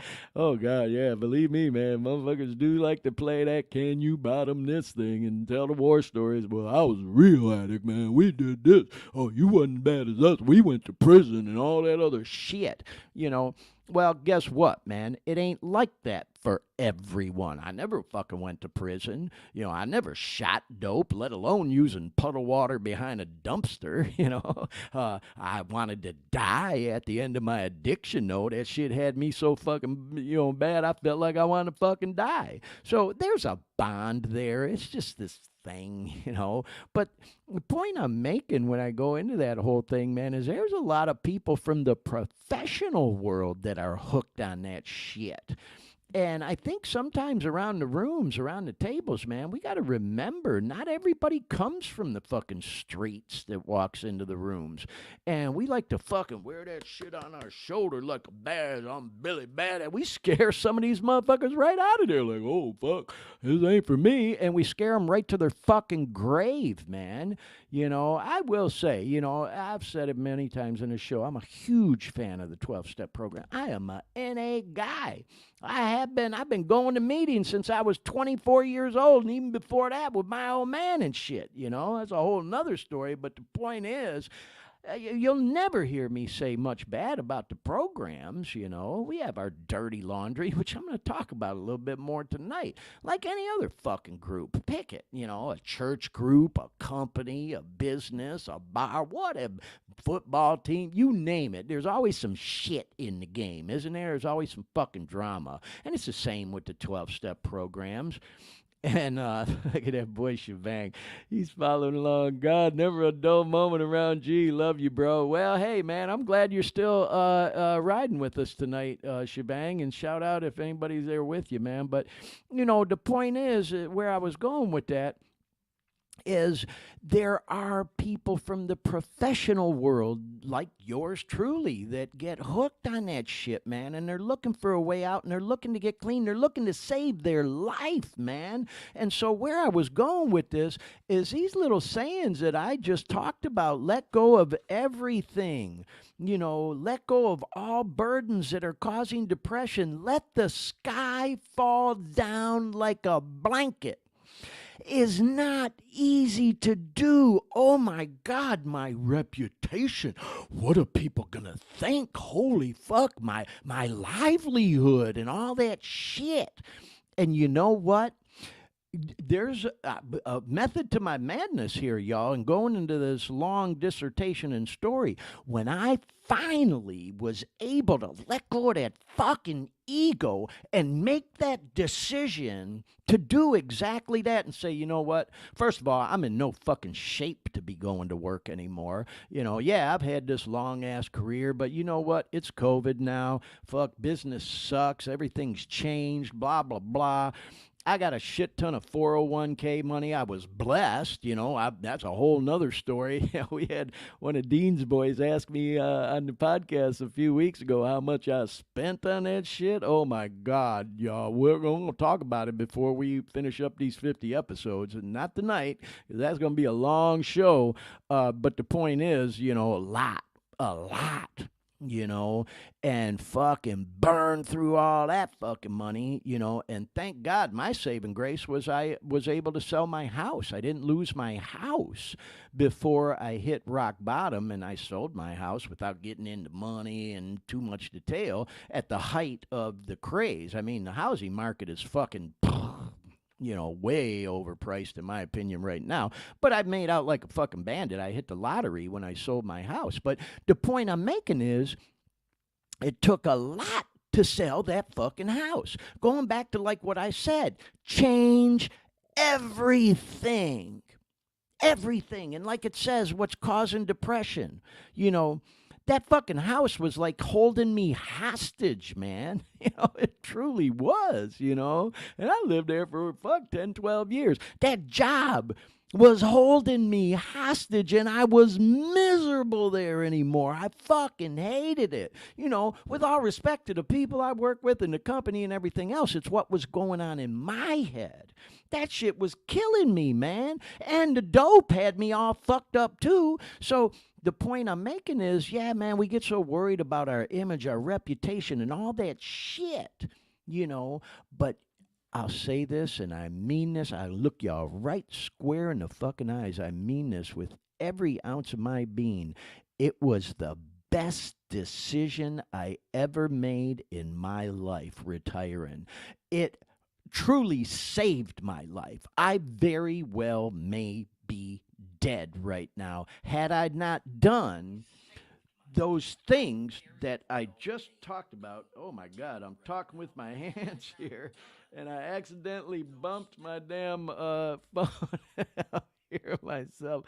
I get animated talking with my hands. I got my phone right next to me, y'all, to make sure we're staying live on the platform, and I accidentally bumped it and started hearing myself. Anyway. It did. It saved my life. Had I kept going through that vicious cycle, working real hard to get more money so I could get more dope, getting more dope so I could stay high to go to work, but get more money. And it truly became this vicious circle. And man, once I was able to let go of all that, my stress level just went and I was telling one of my sisters a few months back, I will never, ever allow another person to ever hold me hostage again, another job to ever hold me hostage again, another house building to hold me hostage again. I have more freedom in my life now than I've ever had. Even when I was a little kid, because, when I was a teenager or whatever the fuck, I had to report to my parents to be able to live in their house. And, all you get the idea, y'all. It's like I tell people all the time, where I live now, I could pack up and fucking be out of here in one fucking day. One day. I'd got my little personal shit. I loaded in the trunk in the back seat of my car, grabbed my little dog, gone. All that furniture, bill me. See ya. Wouldn't want to be ya. And that is such a great feeling, y'all. So anyway, I'm kind of getting a little off topic, but the point I'm making is, if you're a person caught in the grips of addiction, man, and that shit's got you by the balls, and you feel like you're in this fucking rock in a hard place, that vicious circle I talked about, like, oh God, I hate this fucking job, but I gotta go to make more money, because if I don't, I won't be able to get more dope, and then I'm gonna get sick, and I gotta do more dope, because if I don't do dope, I won't be able to go to work, because I can't go to work dope sick, and it becomes this fucking cycle. I get it, y'all. If that's you, I get it. Been there, done that, bought the motherfucking t-shirt. It's your life we're talking about here. Fuck your ego. Fuck your reputation. Fuck your bank account. Whatever the fuck. You know, I say it a lot, man. I tell my son this sometimes. You know, I have wasted more time in my life worrying about money. And you know what? I've always had a roof over my head. I've always had food to eat. And I've always had people who, for some fucking reason, love and care about me. And what the fuck else really matters in life? You know, reputation, image, ego, all that fucking shit. You know what I mean? That's one of the things I even have on my social media, man. We are under no obligation to be the same person we were even 5 fucking minutes ago. And thank God for that. You know what I mean? Because, man, there's that old saying, you know, yeah, there's something to be said for structure and stability and all that, but if we stayed the same our whole life, that's pretty fucking boring life, isn't it? God, my life has changed so many times in so many different ways, and, you know, I don't want to sound like no old life philosopher. I know Shebang's probably laughing right now, because I can see you're in the chat room, bro. You put truth, but, you know, he said there's these little Glennisms of things I often say, and that is one I say, man. I ain't trying to be no life philosopher and all that other shit, but I do got a little bit of wisdom, man. You know, life experiences and things, and that's one thing I've learned is, man, people who are resistant to change are destined to be miserable. I used to be that way. I fucking hated change. Why can't everything just stay the same, you know? But oh my God, how boring life would be if nothing fucking changed, man, you know? And we do have to learn to reinvent ourselves in this life. I certainly have, you know, and thank God for it, man. Like I was just saying, you know, I went into kind of a long explanation there, longer than I had planned or intended. Like I said, y'all, this fucking show ain't ever scripted, you know. I got a little guideline, but sometimes I go in all kind of different directions, and it's like, I watched this one podcast, y'all, called Recovery in the Middle Ages. It's a good one. Go check it out sometime. And one of the guys on there, he said, man, people will ask me sometimes about things we talked about on the podcast. And he's like, bro, I don't fucking remember. He goes, when we're doing that thing, it's like a blackout. And I could relate. I literally started laughing out loud because I could totally relate. You know, sometimes I think, like, damn, did we talk about that? Or what? It's like, it's just like I said, y'all, this thing takes on a life of its own sometimes. So I think the whole point of everything I was just talking about, I'm trying to make, is if somebody comes across this podcast who is working in the professional world, don't compare yourself right the fuck out of NA. Shebang, you're still with us, bro. You hear me say it all the time. If I've learned anything in the program, make it your fucking program. Don't you I will never let a motherfucker chase me out of NA ever again, because I let that happen before. It can be clicky. Oh, fucking A, it can be clicky. NAAA, fucking A, it don't matter. Pick one, you know. Oh, yeah, it's clicky. There's egos. There's fucking, you know, Captain Recoveries, as my boy Mark says, and all that other shit. And I say it all the time, man. I tell people all the time when they're new, don't fucking fuck yourself out of meeting some of the coolest and best people you ever meet in your life by judging the whole program by the first meeting you go to. Don't fucking judge the NA or AA or whatever by the first group of people you meet. It's eclectic, y'all. There's no bosses. There's nobody in charge. You're a fucking member when you say you are. And nobody can kick you the fuck out. You know, obviously you gotta act civil when you go to meetings and shit. I mean, there's always stuff going on. Girls hitting on the guys, guys hitting on the girls, whatever the fuck. But you know, you got to act civil, but nobody can kick you out. Make it your own, man. Make it your own. Nobody's recovery always looks the same. You know, I say it all the time, man. It's eclectic. You got black, white, Latino, Arabic, Oriental, gay, straight, bi, men, women, young, old, fat, skinny, short, tall, bald, long hair. You fucking pick it. They're there. You know, they are there. And when you went to the dope house or the bar, did you like everybody you were getting loaded with? Of course not. You know, but you sat there and used with them because you had that little thing in common. It's the same thing in the 12-step rooms, man. You know, somebody told me once, Glenn, when you're hearing somebody share in a meeting and you don't like them or you don't care for their personality or you don't like the way they look, don't let your sick thinking sabotage you out of a message they might share that could help you stay clean and alive another day longer. Listen for, as I often say, the golden nugget that I was taught, because there are a lot of people around the rooms, y'all, who maybe you don't like the way they look. Maybe they're that prison guy or that puddle water shooting dope guy, but you're a white shirt and tie wearing guy, and you go in some fucking meeting on the edge of town thinking, oh God, do I even fucking belong here? You know, listen, man, listen, they might have that golden nugget, and vice versa. You know, the rough and tough and hard to bluff motherfucker gonna see this nerdy guy with a white shirt and tie come in like, oh, this motherfucker, he don't know shit. He didn't fucking get high in the hood like I did. Well, you know what? They might have that golden nugget too. So, anyway. Man, I got off on a tangent there a little bit about, but it's true, man. I'm just trying to share a message with someone who may be new, or maybe even somebody who's been around the block in the program, going through some challenges with, you know, some of the drama that goes on in the rooms. You know, fuck that. If there's drama at a meeting, next, go to another one. Start your own, somebody told me once. I did that once too.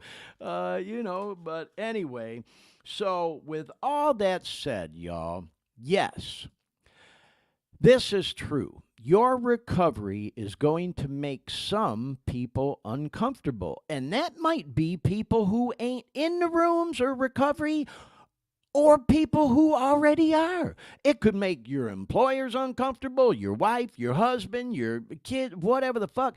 It could make people who've been clean in NA, and especially if you're a relapser like me, and somebody you knew when you were clean, stayed clean, but you didn't, and now you hopefully make it back alive, but you've changed and evolved, and they've changed and evolved in their own way. You're not at the same levels you used to be, maybe. Your recovery is going to make them uncomfortable, too. Because there's this old dude, man. I remember this boy, Mike Johnson. If you see this, Mike, we started following each other on social media a while back, man. I'd love to have him on the show. Man, he's got a whole video series, recovery videos out there that I used to make a couple of my sponsees, guys that I was sponsoring, had the honor of sponsoring for a little while. I used to make them watch, man. We used to have these get-togethers on Sunday. But anyway, the point I'm making is this guy, Michael Johnson, he shared this message that I'm paraphrasing now, that for some of us, we come around the program for a certain amount of time, and all of a sudden we get righteous, you know, and the way he said it was, you know, some of these motherfuckers sit around and like, look at him over there acting like that, look at her over acting like that, that behavior is inappropriate for the program, you know, and it's like, what the fuck? The behavior is inappropriate for the program? Did you not remember where the fuck we came from? You know, and sometimes that might be the behavior that attracts other newcomers. You know what I mean? Just like I said about me using colorful language on this show. I know for a fact that I have family members, friends, colleagues, co-workers, whatever the hell you want to call it, who are like, well, that language is inappropriate for the program, meaning the program, the Dare Me podcast. Well, I can't believe he's using that language. Oh, good God. Well, I never. Well, I bet you never did, you know, is the old saying in response to that. Yeah, so, you know, anyway, the point I'm making is, man, Michael J., shout out to you. You know, you're right, man. Some people, and I'm just just going to say this, too. Me and my boy Mark Shebang, I think we talked about that, man. I'm just being real honest right now, y'all. This ain't necessarily a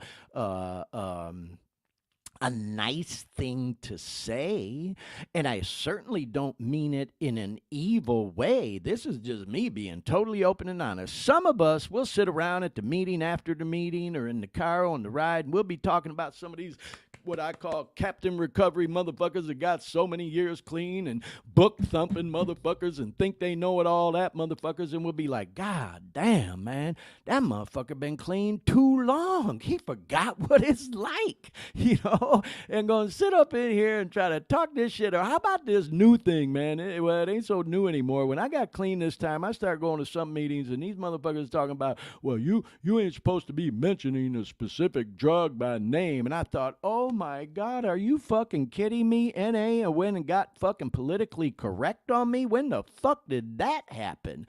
Now, I'm not a fan of that. I don't agree with that. Flat out, I'll just say it, man. Now, I get the purpose behind it. And by the way, that is not in the literature. That's fucking self-will bullshit that some motherfucker came up with at this meeting or that or whatever and brought an entourage to vote for it so that they read it at the beginning and all that other shit. You know, if that's going on at your meeting, you don't like it, you can change it. Bring your own fucking entourage to the business meeting and make your case for why you'd want to change it. My case is this. I get the reason why, because we don't want people going on a drug-a-log or glorifying using and all that other shit. You know, we get that. And people can get triggered. Oh, Jesus Christ, give me a fucking break. Are you kidding me? Just because somebody mentions that, oh, God, man, I'm going through horrible fucking withdrawals, kicking his heroin is kicking my ass. Oh, God, he mentioned heroin. I'm going to go get high. Get the fuck over it. If that is going to trigger you to go get high, you got bigger problems than I think going to a 12-step meeting can help you with. You need serious help, you know? So the point I'm making is, man, yeah, I get the purpose behind it. We don't want people going on and on, giving what they call a drug-a-log, a drink-a-log, all the war stories and all that other shit. But sometimes the newcomers need to hear that shit to help them relate. Like, wow, man, because newcomers like talking about that shit. There's that old saying, newcomers, you know, and even people coming back from relapse like to tell on themselves. Hello, you know what I mean? So let them go, because if we embarrass them in the meeting by calling them out and saying, oh, hey, you're not supposed to talk about drugs in the meeting, you embarrass them right the fuck out, and then they leave and say, fuck them people, I ain't never going back again, and then they go use and get high, and it's laced with fentanyl, and they fucking die. Yeah, it can happen like that, and it has. So, God, man, I get fired up about that shit, man. There's politics in the programs, that's for sure, you know, to be sure. So, anyway, once again, man, I got off on a little tangent, but the point I'm making is your recovery is going to make some people uncomfortable, including if you're back from a relapse, people that are still clean who you knew when you were clean before. And that could be family members. It could be friends, colleagues, co-workers, you pick it. You know what I mean? So just remember, man, yeah, we all have the right to reinvent ourselves. And if somebody else doesn't like it, that's their fucking problem. What other people think of us truly is none of our fucking business when it comes to that shit, you know? And so with all that said, y'all, let me move on a little bit because I got a lot of stuff still that I want to get to. I thought that I'd share this. You know, when I'm putting these shows together, man, you know, I had somebody tell me not long at a meeting long ago, like, oh my God, Glenn, it must be a fucking trip living in your head. And I had to laugh because I thought, man, you're right. There's always a lot going on. You know, I often say there's type A personalities, there's type B personalities.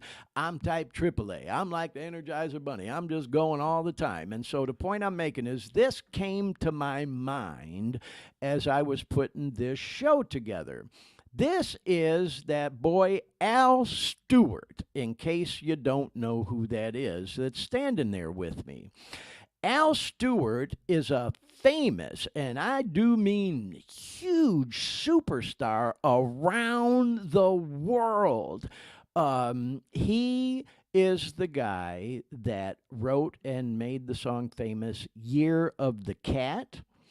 That's probably his most known and famous song anywhere in the world. Time Passages, On the Radio, On the Border. Those are probably his four biggest songs. Well, anyway, I got to see him last year. He played a small place here in Sacramento, and I actually got to meet him after the show. And I got to spend about 10 minutes with the man. He was really cool.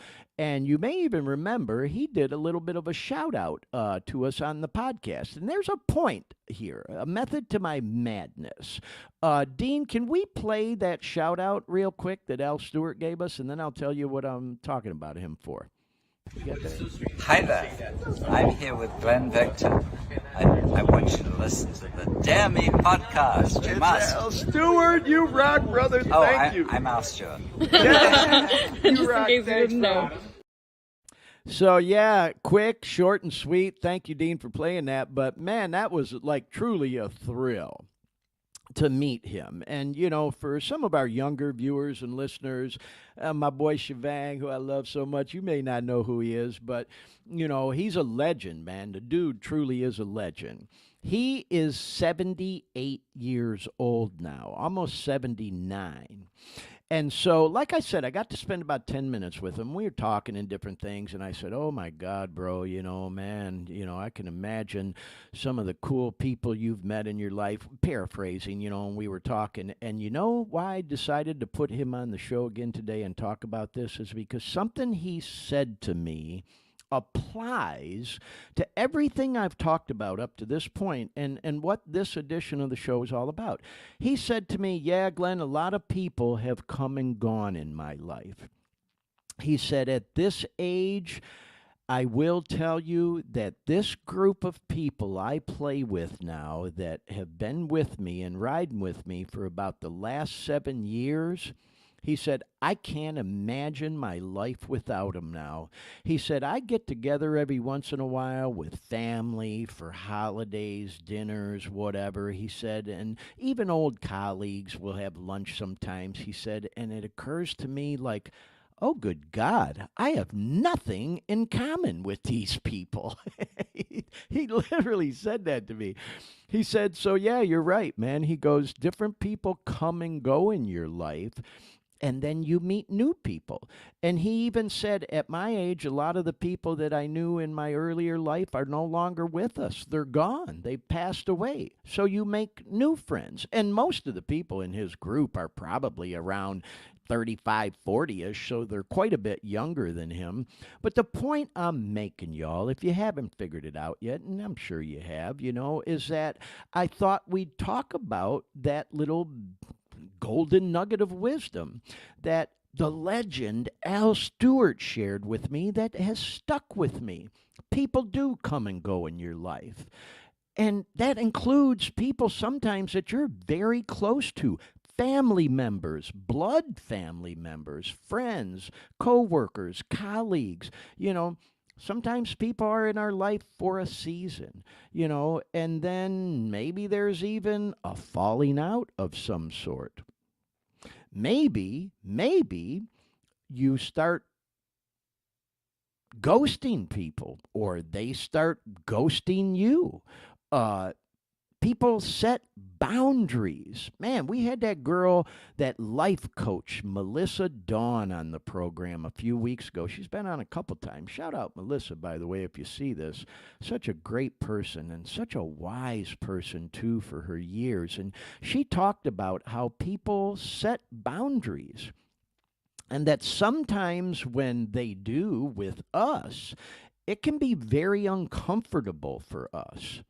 It can make us depressed. It can make us sad. It can make us angry. Like, how dare that motherfucker shut me down, ghost me, not reply to my shit, whatever the fuck, you know. And I'm so grateful I got to talk with her, you know, not just on the podcast, but even one-on-one. We talked a little bit about how when someone sets boundaries, man, good for them. good for them. You know, she said, man, I would cheer them on. I would cheer anybody on. You set those healthy boundaries for yourself with whoever or whatever it may be. Do you, boo? Yeah, you know, do you. And if cutting me out of your life is going to make you healthier, happier, and give you more peace, or setting boundaries with yourself like that, yeah, it might make me uncomfortable. As Melissa said, it might make me sad. It might make me depressed. At times, it might make me angry. At times, it might make me resentful, like the topic of today's show. And the word I invented, I thought, resentmentships. Because, yeah, man, we have relationships with people who we like to think we're close with in our life. Could be lifelong family members, friends from childhood, colleagues, like that boy Al Stewart said, people that come and go at different times.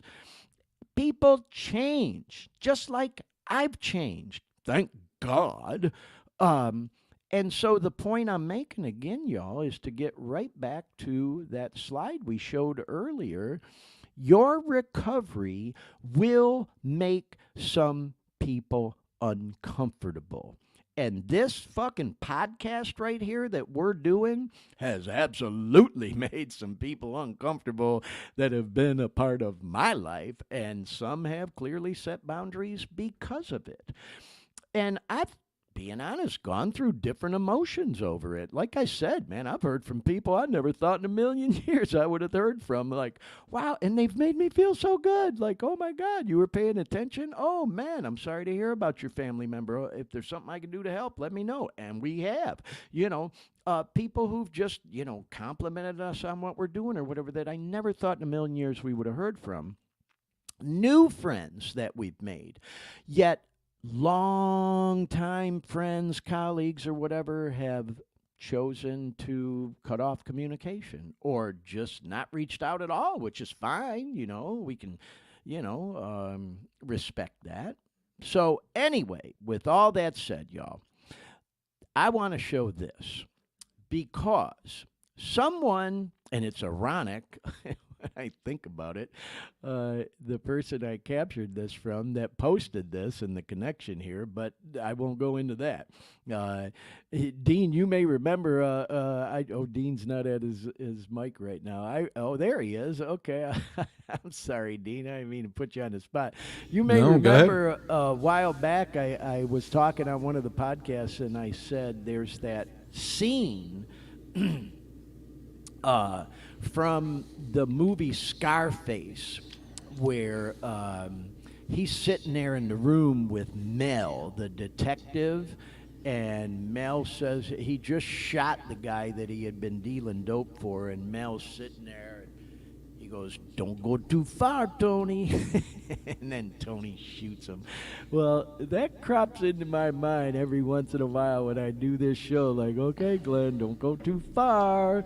You know, and I made a promise when I started this podcast that although I would talk openly about different things and whatnot going on in my life, that I wasn't ever going to throw anybody personally under the bus or by name, things to that nature. Now, we've gotten into some news stories and not too much politics, but shit like that once in a while, but nobody in my personal life.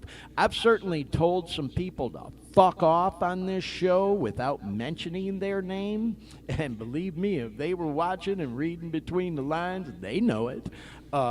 Kind of sort of did it this week with some of those promo reels I was posting. For anybody who was reading between the lines, man, it's like, oh, what's going on with Glenn? He's got a hair up his ass, or who pissed him off, or what's he got a beef with, or who's he got a beef with, whatever. That's where I'm going with what we're about to talk about right now. Someone close to me that I follow on social media posted this, and I thought, oh my God, how fucking ironic is that?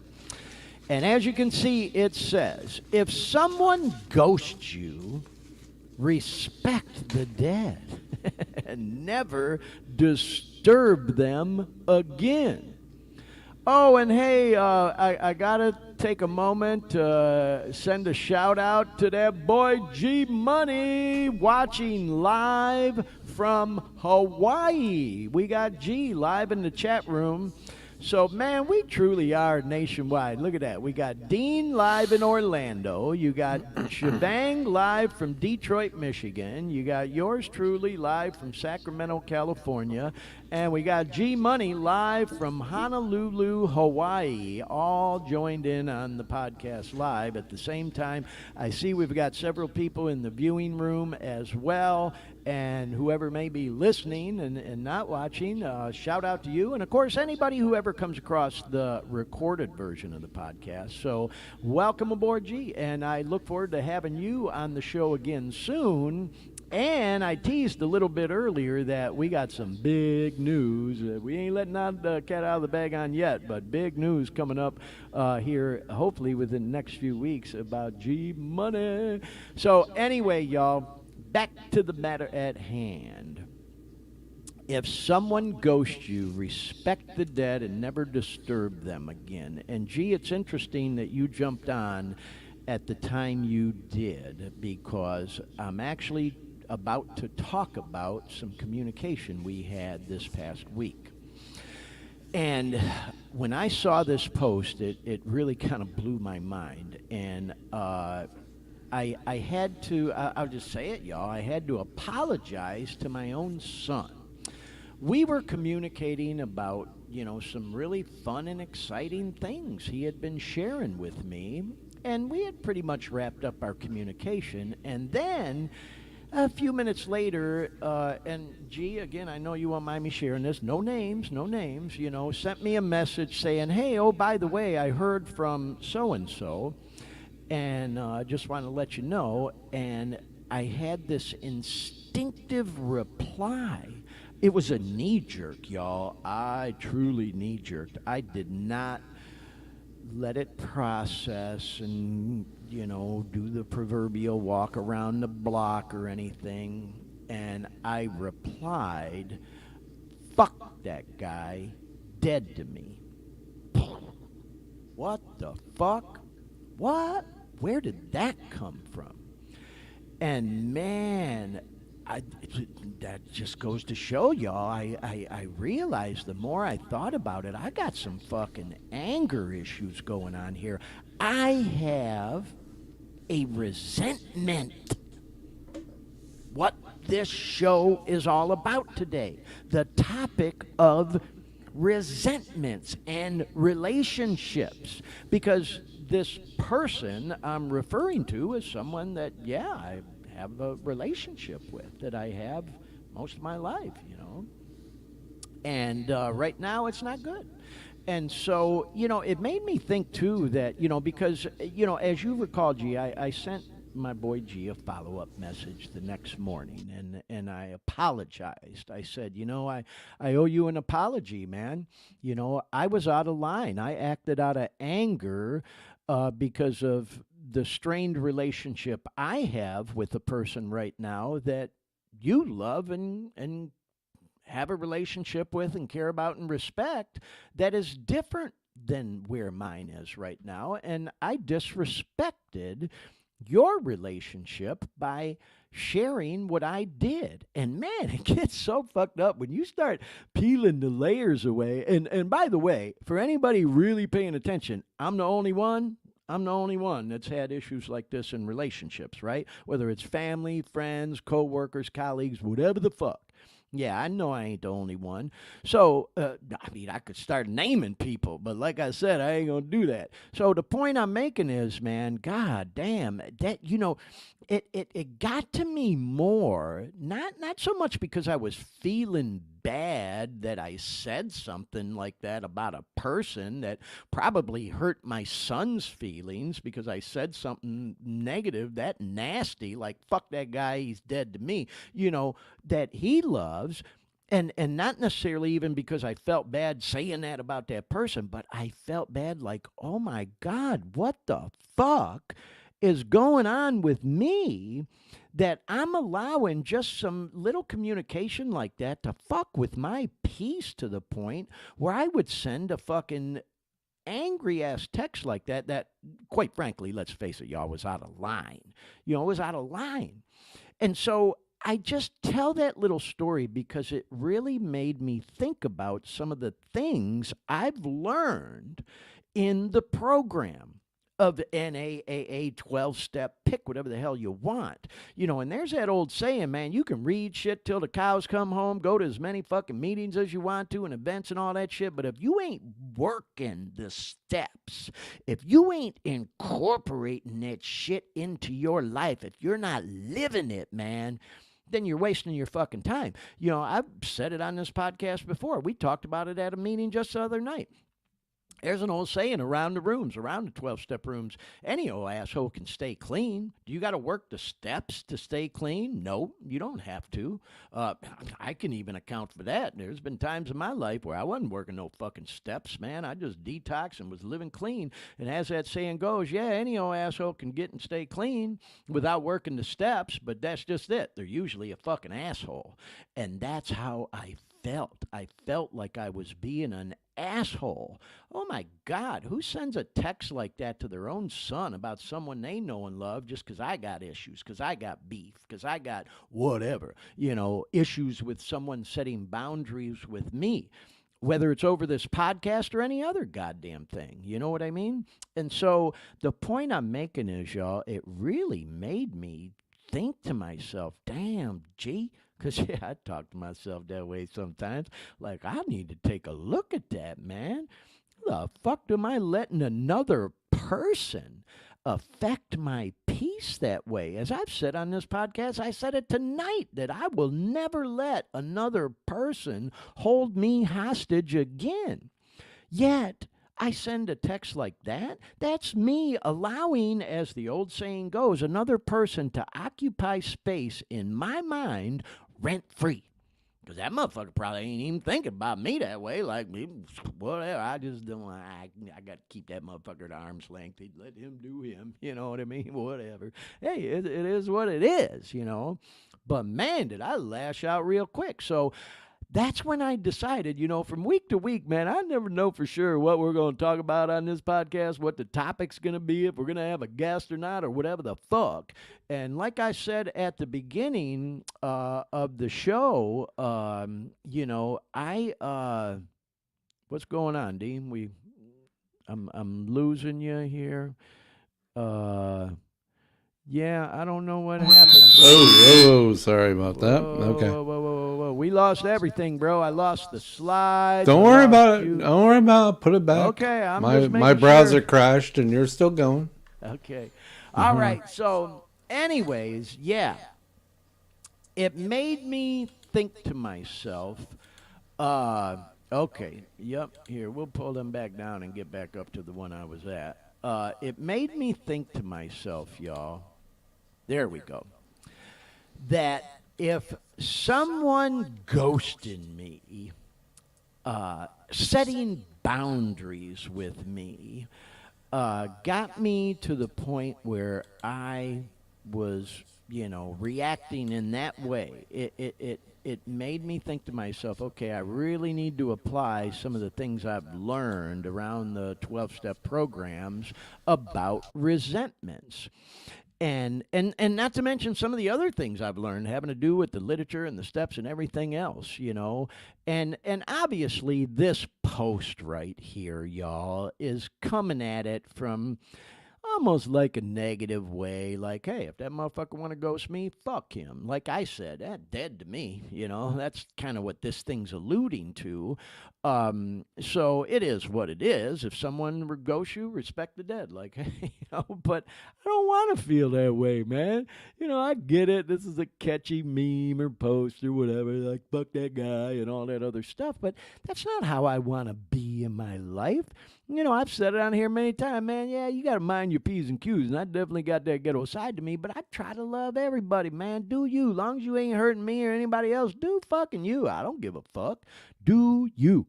You know, this saying here, though, it definitely is kind of coming at it from a negative sense. I like the way that girl Melissa I mentioned approached it better. You know, if someone is setting boundaries, yeah, that might be hurtful to me. It might be sad to me. Might be depressing to me. Wow, I wish that person didn't have to set such a, boundary with me. Whatever. But do you? Good for you.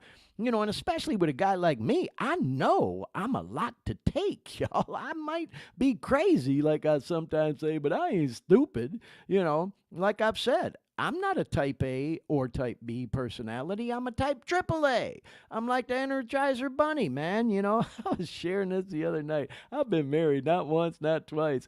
And I thought to myself, yeah, I might be crazy, but God bless my two ex-wives. I'm friends with both of them. Shout out to y'all. But I think, man, if I'm that fucking crazy, how crazy they have to be with my crazy ass, or any other relationship I've been in. Not to pick on them two, but the point I'm making is, y'all, I get it. I'm a lot to take. And if somebody has to set boundaries with me for whatever reason, man, because I'm high strung, because of the language I use, because I've chosen to recover out loud, because I have disclosed things about myself, even like putting them damn pictures of me out there of when I was using, when I had a blackout and woke up and my face was all fucked up and I didn't even know what happened to me. Yeah, somebody told me, oh, you don't want to show them to nobody. Well, you know what? Dare me.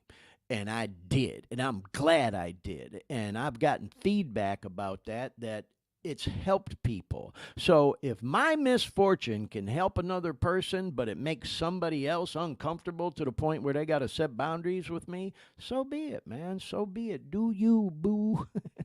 So anyway, y'all, I kind of went on and on about that, but let me talk about this, because this is another resentment, I kind of went on about that one there, and gee, God bless you, man. Thank you for being such a great friend and understanding son to me, man.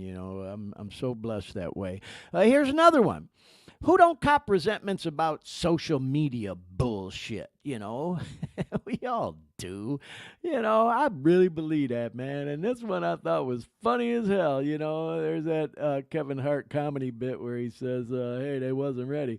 And somebody made a meme out of it. When someone sends you a friend request and then unfriends you on the same day, they wasn't ready. Or if somebody, may have seen it, there's a follow-up to this, because they was not prepared for the coming attractions. It's like, we all see people you may know, like on Facebook or Insta or whatever, and it's like, yeah, I know that motherfucker. That's why I ain't friends with him on here or whatever. Or we reconnect with old people, Sometimes people will connect with us on social media, and then because of something we post or say or doing a podcast like this, like, oh my God, I can't be associated with that motherfucker. Or, political season's coming, y'all. It's already starting. I'm already seeing the Trumpsters and the Biden people and the whole fucking thing. And I'm like, oh God. I remember last time around, man, seeing people post shit, and I'm like, God damn, I've known that motherfucker half my life. I never knew he felt like that, man. And so it's like, ooh, man, yeah, I know everybody, that old saying, stand for something or you'll fall for anything. I'll just say, man, sometimes on social media, people put these opinions out there, and then you alienate people. You alienate, lifelong friends, family members. But again, do you? I know I try not to on this podcast, but certainly I've alienated people, because this podcast ain't for everybody, man. And people do judge you based on your social media posts or running your mouth like I do every week on this fucking podcast. People judge the fuck out of me. I know it. And I know there's people who've shut me out. And that's fine. Do you, boo? Like I keep saying, But this is one that, yeah, it's like somebody will send me a friend request and I'll friend request them. And then, a few days later, I'm like, there they are, and the people who may know me again. How did that happen? Because they unfriended me, or somebody just flat out blocks you, over some stupid, silly shit. And man, I gotta find this one video. Y'all are gonna get a kick out of that. Okay, so check this out. When somebody, and this certainly has been the case in my life when it comes to social media or even just me being me. In some of the things I've posted online, I've had people completely block me and shut me down. I've had people even tell me why. And here's my response to that. Maybe you can. You can't handle the truth. You can't handle the truth. You can't handle the truth. You can't handle the truth. One more time, y'all. Let's do it one more time. You can't handle the truth. You can't handle the truth. You can't handle the truth. You can't handle the truth. You can't handle the truth. Yeah, I played it 7 or 8 times because, man, I'll tell you, it's hard sometimes not to cop a resentment over shit like that, man, because there are people, we all know them, they live in some fucking fantasy world, and they can't handle the truth, man. They want to act like something ain't the way it is, or, pretend that certain things didn't happen the way they did, and just can't handle the truth. And if that means that they got to completely block you out of their life to live in their little fantasy world, then so be it. I found that at one point in time, it was definitely causing me a resentment. Like, are you fucking kidding me?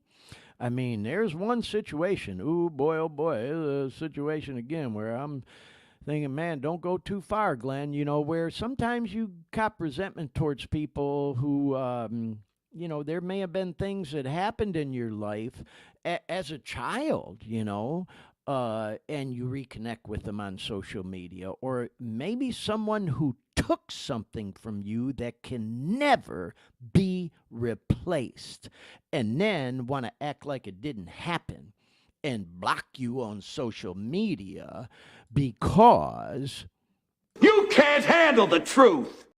You can't handle the truth. You can't handle the truth.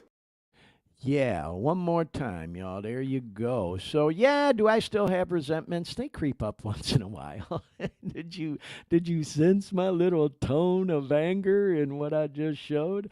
Yeah, man, it's part of, I think, just being a human being for all of us, man. We get resentments about things, whether someone's setting boundaries with us, ghosting us, someone lives in a fantasy world, maybe is just an outright narcissist. Yeah, I had a few of them in my life. Passive aggressive behavior, all that shit, A lot of people that we come across in our life are dealing with a lot of shit, man. People put up a big front sometimes and like to act like they're the rock and the stable one in the family or the circle or the whatever. Man, everybody's got shit. Everybody's got some fucked up shit going on in their life, and if people want to live in a fucking fantasy world, then that's their prerogative. Do you, boo? As we say. So anyway, man, I'm trying so hard not to cop attitude. So yeah, when someone were to send you a friend request and unfriend you on the same day or unfriend you ever at all, they just wasn't ready. And when they saw the coming attractions. And so I thought this was funny. There's always someone looking at your posts like this, like this old bitter ass fucking Karen bitch, or Ken, not to make gender differences, put a Ken in there. So yeah, man, people are bitter sometimes, and like I said, man, I don't want to be that way. I just don't. That's why, like, when my boy G sent me that text the other day, the way I responded would be just like this bitch right here. That's how I felt. And I don't ever want to be like that. You know, like that post I showed. If somebody's ghosting you, leave the dead alone. Let them, no, man. Hey, I wish that person peace, you know. That's how I want to be. And so, anyway, I thought this was funny. Today on Facebook, we can expect a few selfies in the upper uglies, mild to moderate haters, and 85% chance of someone getting butt hurt. And boy, oh boy, man, yeah. It's just funny, y'all. Some of the stuff I come across. So, yeah, man, people are going to cop resentments about the stuff we post on social media and set boundaries, unfriend us, whatever the fuck. And we're going to get resentments and bitterness and whatnot sometimes, too. So, I also wanted to share this. You might be thinking, well, what the fuck does this have to do with resentments and everything you just talked about? I just thought I'd share this because I have had some people share bitterness with me. I get bombarded, y'all. It goes in waves, sometimes more than others, where I get all these messages, man, DMs, comments on social media, text messages, voicemails. I don't always reply to them all. I can't keep up with it. I don't know how to fuck some of these, like, really, you know, big celebs or whatever. They got to have publicists or some fucking shit. I don't know.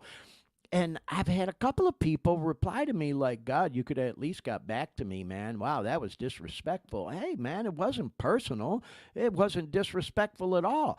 I just thought I'd show this. Man, I got fucking 21,000 plus people watching, tuning into this podcast sometimes. You know, not live. Mostly it's all the recorded version, but then we get messages and shit, and it's like, I can't keep up with it all, man. I can't keep up with it. It's so stressful, you know. So the point I'm making is, you know, if you ever send me a message or whatever, and I don't get back to you, don't take it personal. Don't cop a resentment toward me. We got a lot of people watching this damn thing, you know. So anyway, I thought I'd talk about this, and then we're going to get into some practical ideas and solutions about how, if we want to, we can try to work on them resentments. So, y'all know I'm a big NA fan, a big NA guy, and man, you know, shebang, if you're still watching, man, I copped an attitude towards some of the NA politics this past week, because this is a flyer all about the upcoming World Convention of NA. I've talked about it on this podcast many times. It's coming up Labor Day weekend. This is the flyer. They just released it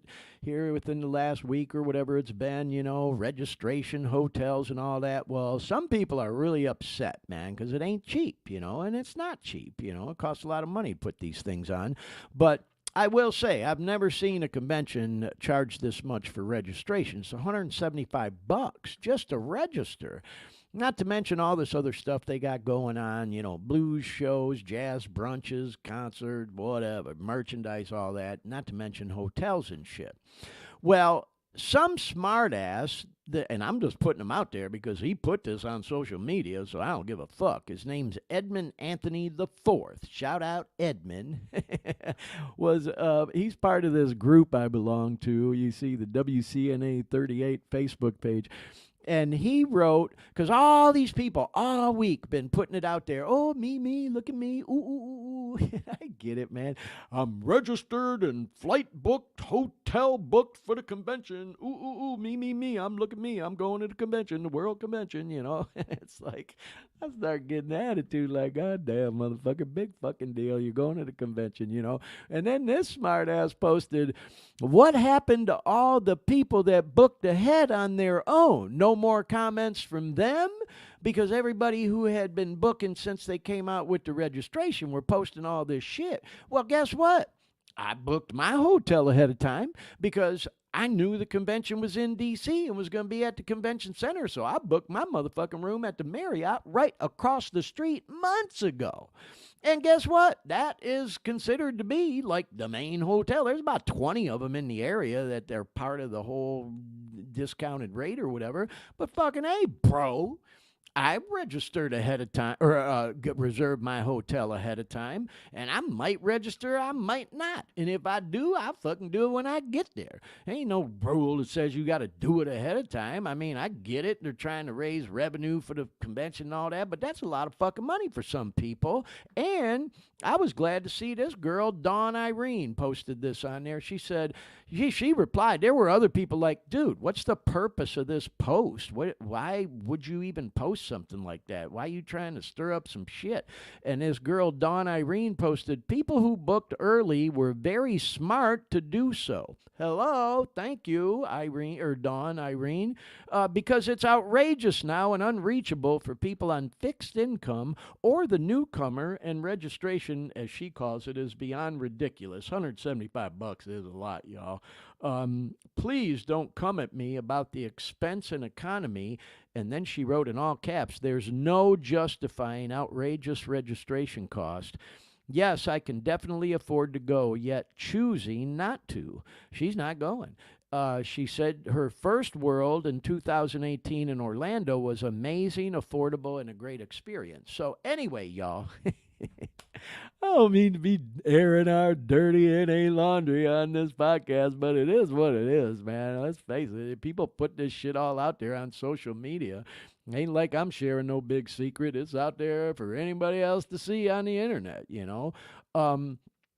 The reason that I wanted to bring it up is because we are talking today on this podcast about resentments and different types of resentments that creep into our life, whether it's, you know, a relationship that's, you know, on the frizz, you know, whether it's you know, the social media posts, the politics, you know, the people unfriending you, the whatever the fuck, somebody cut you off in traffic, you name it, you know. But for me, because I am such a big NA and 12-step guy, man, you know, reading this stuff, I started to get fired up with a resentment too. Like, yeah, motherfuckers charging so much. Yeah, maybe I won't go either. Fuck all that. And who's this fucking guy making fun of people that, you know, booked ahead of time? And then Dawn saying, yeah, we were smart to do so. And I'm just like, in my mind, I'm getting caught up in all this back and forth. And I thought, oh my God, what am I doing to myself, man? I'm getting myself all worked up and copping a resentment over somebody else's shit. This ain't got nothing to do with me. I booked my hotel months ago. I got my little room there right across from the convention center. I'll be there. You know, I often say, man, sometimes for conventions, I just love being around all the people. I can sit in the fucking hotel lobby and vibe and bump into old friends, meet new friends, you know. Yeah, I like going to the main speaker meetings and that, but, you know, fucking dances, I'm too old for this shit, man. It's like I go in them rooms, I'm 10 minutes out loud music, I'm over it, you know. And, you know, the jazz brunch, fuck all that for me, man. It's like, now you got a ton of people, you got shitty-ass food that's fucking rubber chicken shit and all that other stuff, you know. So I don't mean to be negative. More power to you if you're going to all that, you know.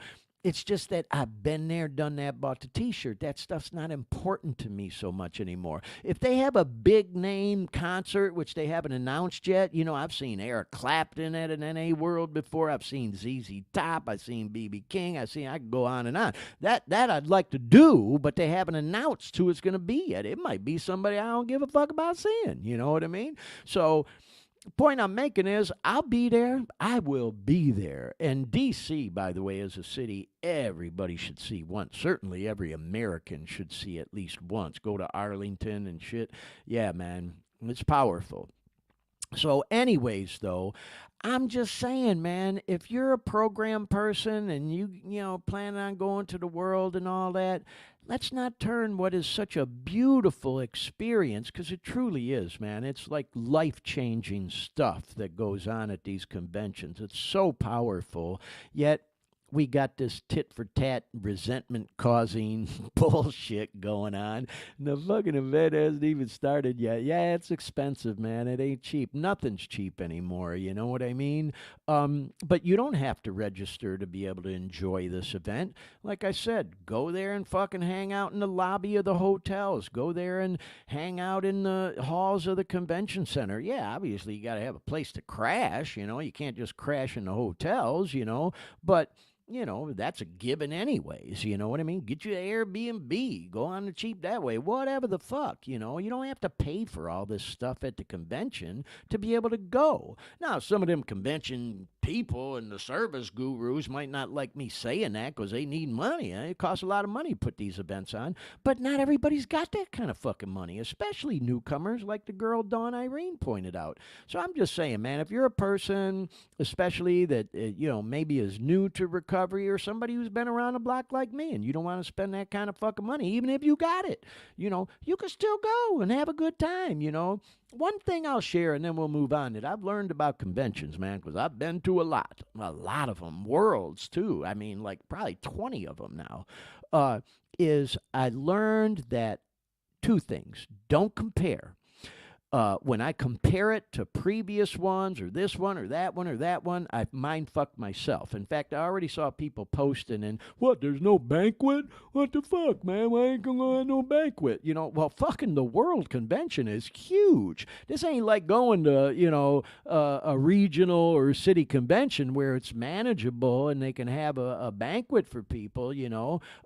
There's going to be thousands and thousands of people here, man. It'd be a hell of a thing to pull off, and you know, it'd be a big fucking headache. So, you know, you form your own little circles and go out to eat or whatever, but even that can be stressful because then you're trying to get back in time for the speaker and all that shit. See, I don't even like doing that shit no more, man. I like going dolo. Give me a fucking slice and I'll eat it in the lobby next. You know, I like sitting down for a meal with friends and family too, you know, at these events. But when you're trying to pack it in and have this special meal before the main speaker and the countdown and all that, it's fucking too stressful, man, because everybody else is trying to do the same fucking thing, and then service is slow. Oh, God, my fucking chicken is cold, sending it back, and all that other shit. And now you're stressed and trying to get to the room, and one person's got to smoke, and this person wants to pee, and all that other shit. Fuck all that, man. Do you. That's my suggestion, you know. Do you.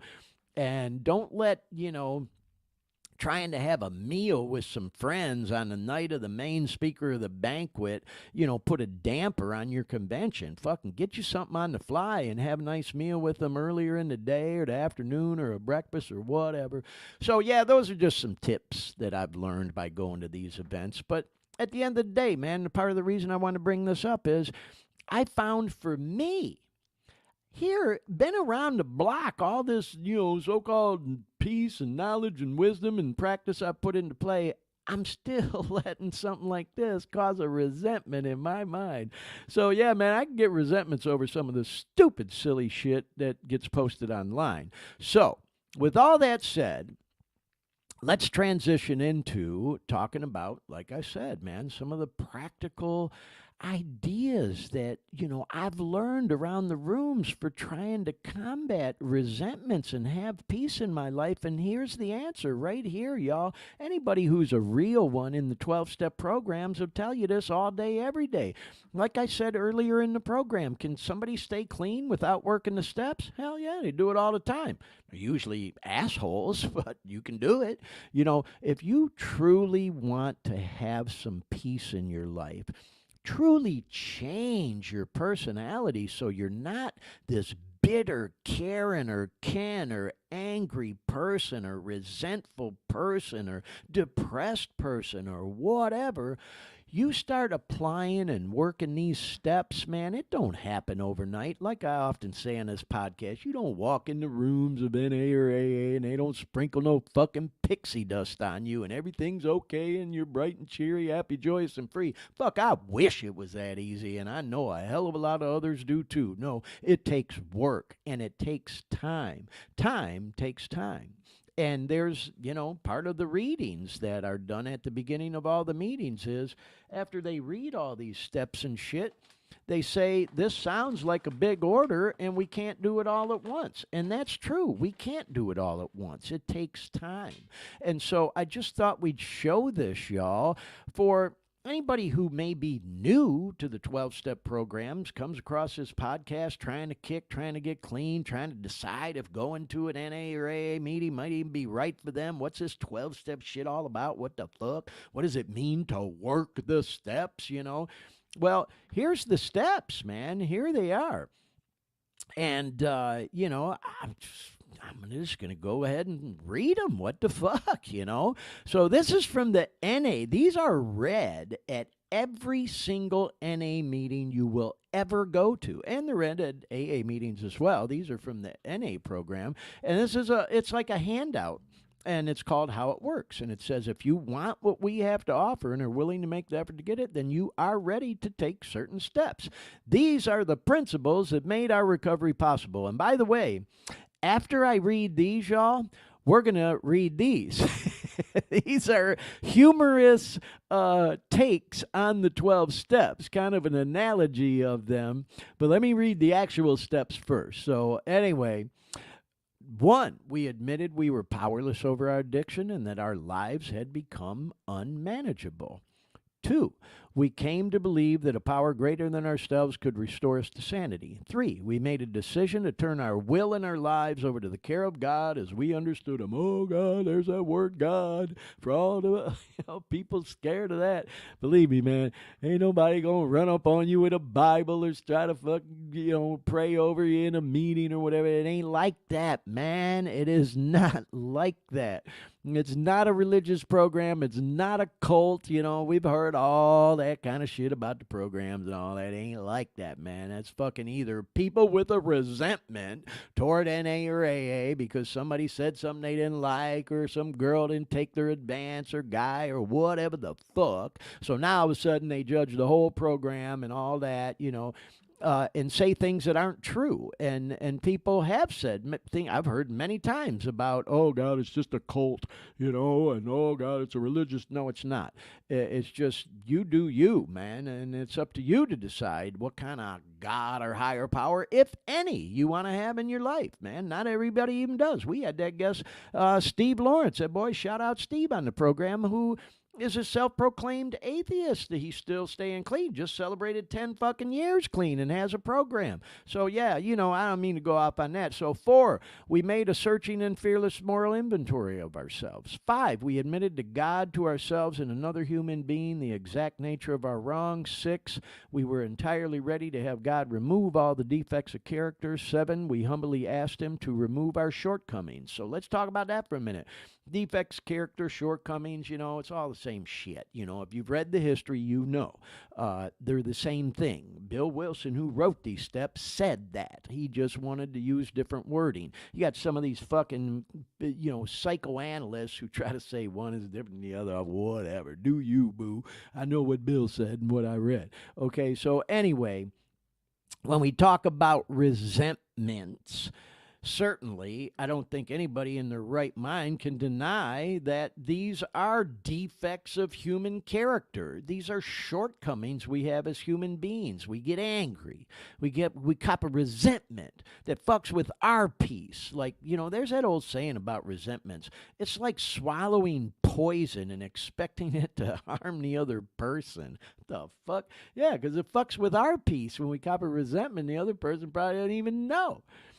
So anyway, those 2 steps are important, man. And then, we made a list of all persons we had harmed and became willing to make amends to them all. We made direct amends to such people wherever possible, except when to do so would injure them or others. We continued to take personal inventory, and when we were wrong, promptly admitted it. 11, we sought through prayer and meditation to improve our conscious contact with God as we understood Him, not as anybody fucking else tried to tell us. You make up your own mind, whatever your concept of that might be.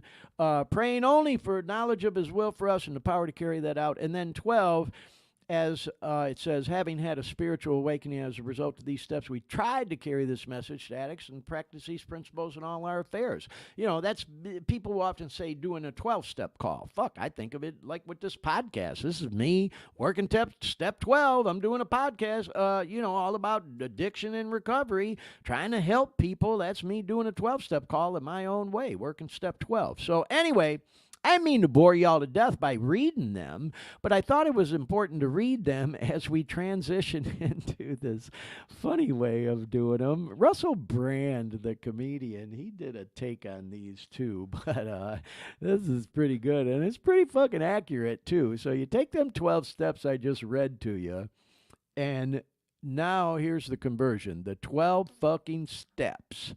Grateful addicts in recovery. Step 1, I'm fucked. Yeah, you got to admit that before you're ready to get clean. Step 2, there might be a way out of this fucking mess. You know, some of the things we talked about tonight. Step 3, decide to level the fuck up, okay? You know, level up, man. Step 4, take a good look at how fucked up I am. This is fucking hilarious to me.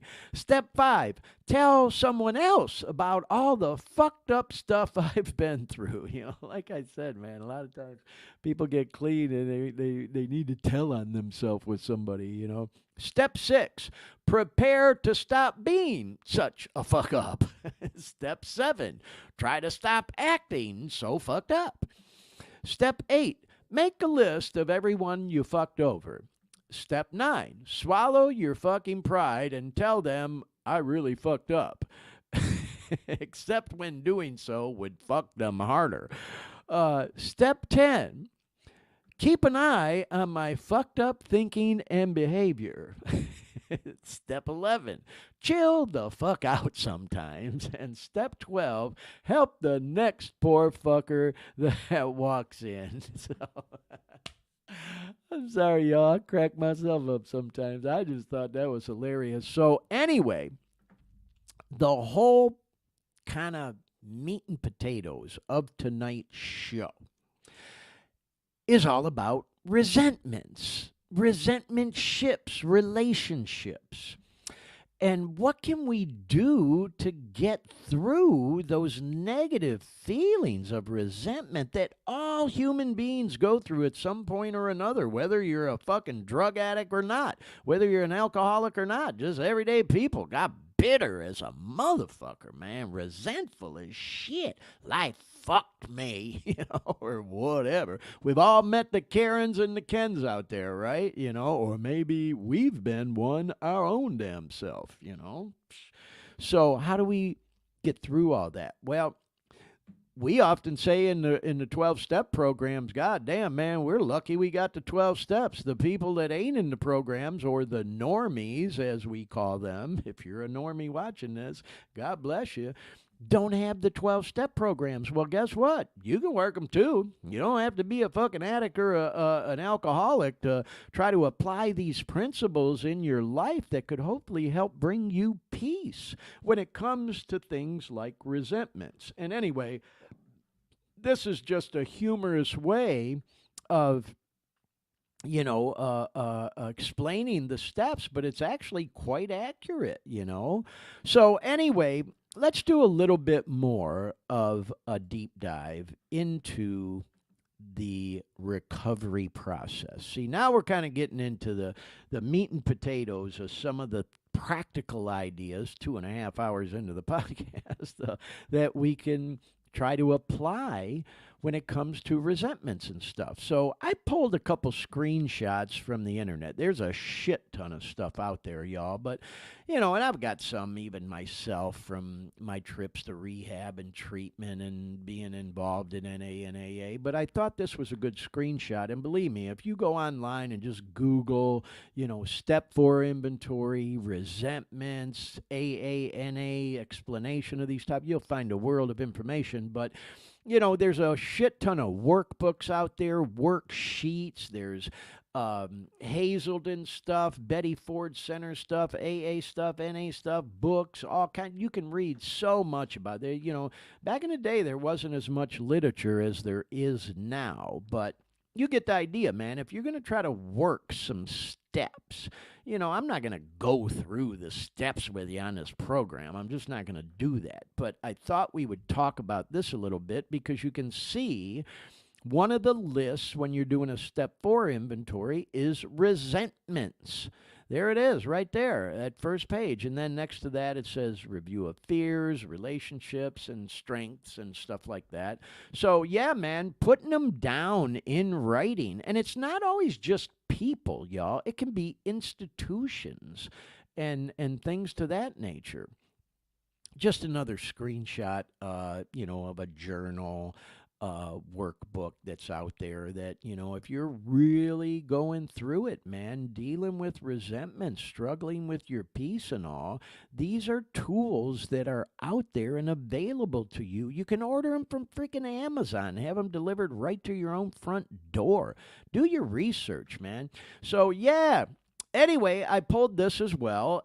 We talked about this. AA recognizes that resentment is toxic to our inner lives. The case is plainly stated in the big book. Here's a quote. Resentment is the number 1 offender. Not number 2, not number 3, the number 1.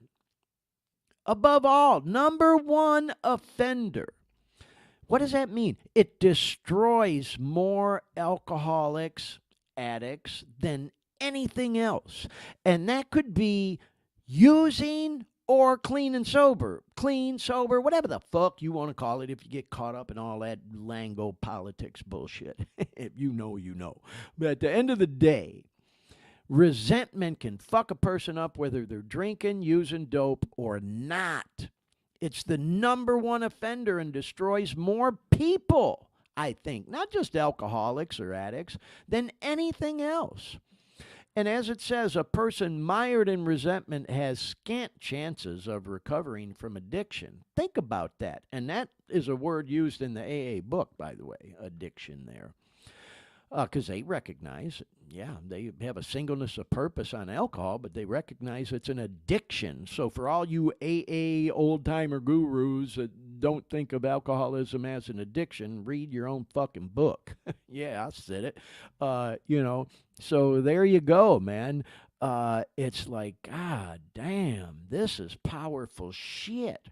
This tells me that if I don't work on my resentments that I have that creep up in my life from time to time, even fucking during this podcast, just talking about some of the shit I did, if you were paying attention, you could tell I was getting fired up just talking about it, man. I got to put something on that and not the dope or the booze. This is what I had to put on it and practice them steps we were just talking about. Talk with other people I've met in the program whose opinion I respect, that I know have some wisdom, been around the block a little bit. You know, if you got resentments, we got something for that, man. We do in the programs. We got something for that.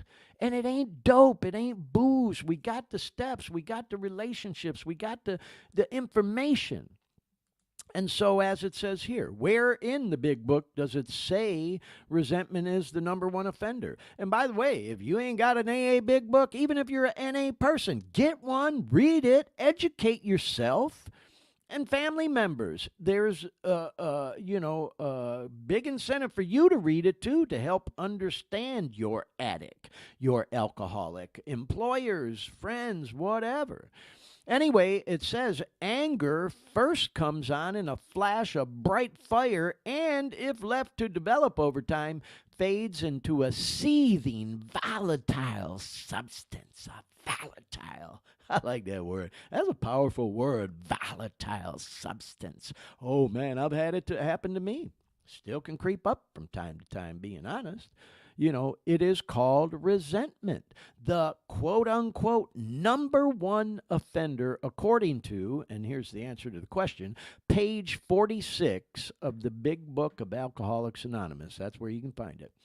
So, what page is the resentment prayer on in the big book? Because, like I said, we got something for that. There's a fucking prayer. On page 552 of the big book, and in effect it says, if you have a resentment and you want to be free of it, if you will pray for the person or thing that you resent, you will be free. Let's read that again. In effect, if you have a resentment that you want to be free of, pray for the person or the thing that you resent, and you will be free of it.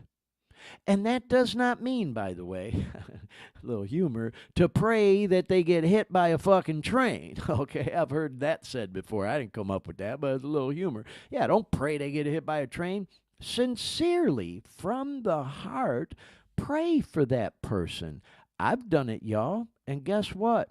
It ain't easy, especially when you really don't like somebody. Because let's face it, we're all allowed to dislike people. We're not going to like everybody in our life, and everybody damn sure ain't going to like us. Some people we're going to despise, and other people are going to despise us for whatever reasons, okay?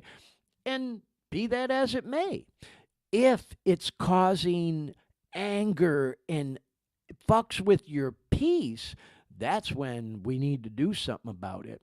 And sincerely, from the heart, praying for that person can make a difference. And this is important too. Oh, how I love this, because it's almost like a touche. I hate to say it that way, but it's true. So we ask God to help us show the same tolerance, pity, and patience that we would cheerfully grant a sick friend. So now it almost takes the edge off of praying for that person we got an attitude towards a little bit, because now we can say, oh, that motherfucker's sick as hell. And it's actually quite accurate. It's quite true. I was talking with an old friend of mine in Denver not long ago, and we were talking about somebody that I have a little resentment toward, and the whole ghosting thing we were talking about. And as our discussion went on, I remembered something he taught me a long time ago. Like I said, man, there's a lot of people in the program who don't work steps. They're clean, but they ain't working no steps. They ain't never worked no steps, or they haven't in forever, and they're fucking assholes. If you ain't actively working on this stuff, the steps, the literature, trying to apply these principles into your life, you're usually a fucking asshole. And my level of assholeness, if that's a word, is directly related to how much I'm actively working on trying to apply these things into my life, like practicing meditation, doing a daily inventory of myself, like, okay, did I act right today, or man, do I need to make some amends to some people that I might have spoke to inappropriately, like I talked about with my son. At the end of that day, I did a personal inventory, and I thought to myself, God damn, man, here my son was having a great day, and what do? Go put a fucking damper on it because of my fucking resentment over some stupid, silly shit that has nothing to do with him. And I had to go back and make an amends to that. And gee, if you're still watching or you see this later, bro, I meant that sincerely from the heart. I apologize. I was out of line, like I said. That's my shit. That ain't your shit.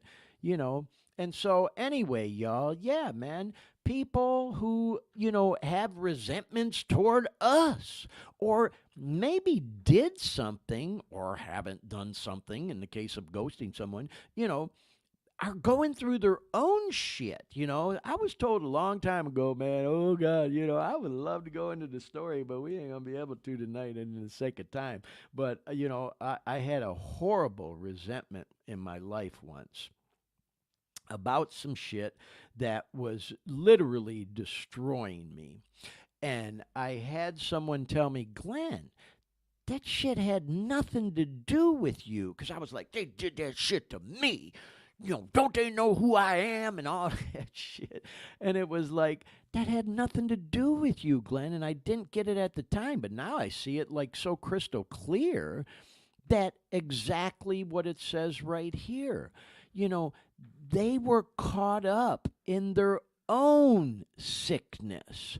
When a person offended, we said to ourselves, like I'm reading to you here, this is a sick man. How can I be helpful to him? God, save me from being angry, and thy will be done. So, yeah, man, you might be feeling resentful because somebody has chosen to cut you out of their life for whatever reason, set boundaries for whatever reason, whether it's blocking you on Facebook or not returning your calls, your texts, cutting you off in traffic, whatever the fuck, cheating on you. If you're in a romantic relationship, God, that's like one of the big resentments right there, makes people fucking homicidal and suicidal, for God's sakes. Domestic, shit that goes on over broken relationships, talk about resentments, man.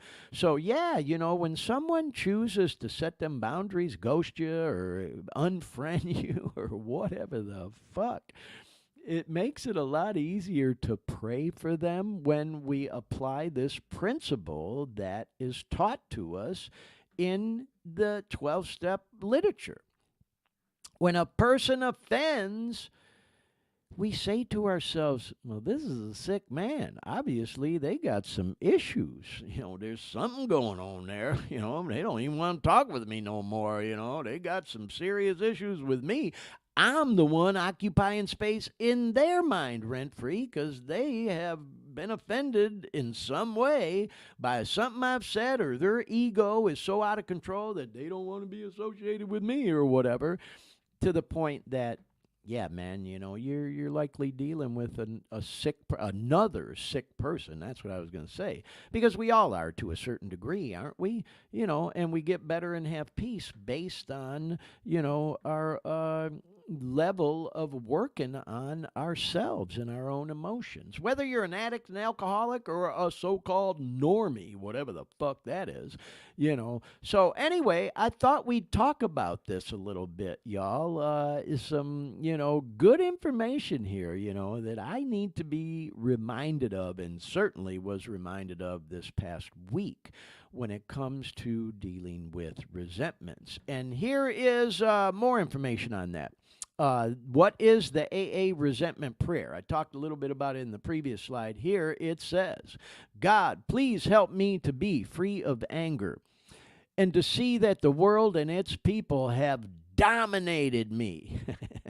How's that for humility? That old saying, man, those who don't get humble will be humiliated. And certainly that's happened to me in my life, and I've seen it happen to others more times than I could even fucking count. Yeah, the world dominates us whether we like it or not. I don't give a fuck who you are, man. How much money you got, what level of fucking position you think you're in, or whatever the fuck. Sooner or later, man, that old saying, the bigger they are, the harder they fall. Yeah, that's true. So come down off your high horse and get humble. Show me that the wrongdoing of others, fancied or real, because like I said, I used to say they did that shit to me, and then my sponsor told me, Glenn, that had nothing to do with you. And it's true.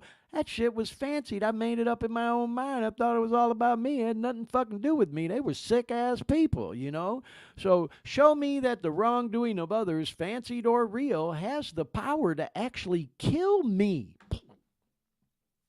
What the fuck? Think about the power of that statement, man. Resentment has the power to kill me if I let it fester and don't do something about it. You turn on the fucking news all day, every day. It's always right there. I talked about domestic relationships, people cheating on each other or whatever the fuck. People cop a resentment and become homicidal and suicidal. You hear about shit like that all the fucking time. And so there you go, man. It has the power to kill. Resentments do, if we let them fester and don't work on them and try to do something about them. Help me to master my resentments by understanding that the people who wronged me were perhaps spiritually sick. Yeah, man, yeah. Because let's face it, people who are spiritually fit don't fuck you around like that. You know, don't ghost motherfuckers for no good reason or whatever, who live in a fantasy world, if you will. And oh God, where is You can't handle the truth. You can't handle the truth. You can't handle the truth. Yeah, people who live in that fantasy world, I'm sorry, y'all.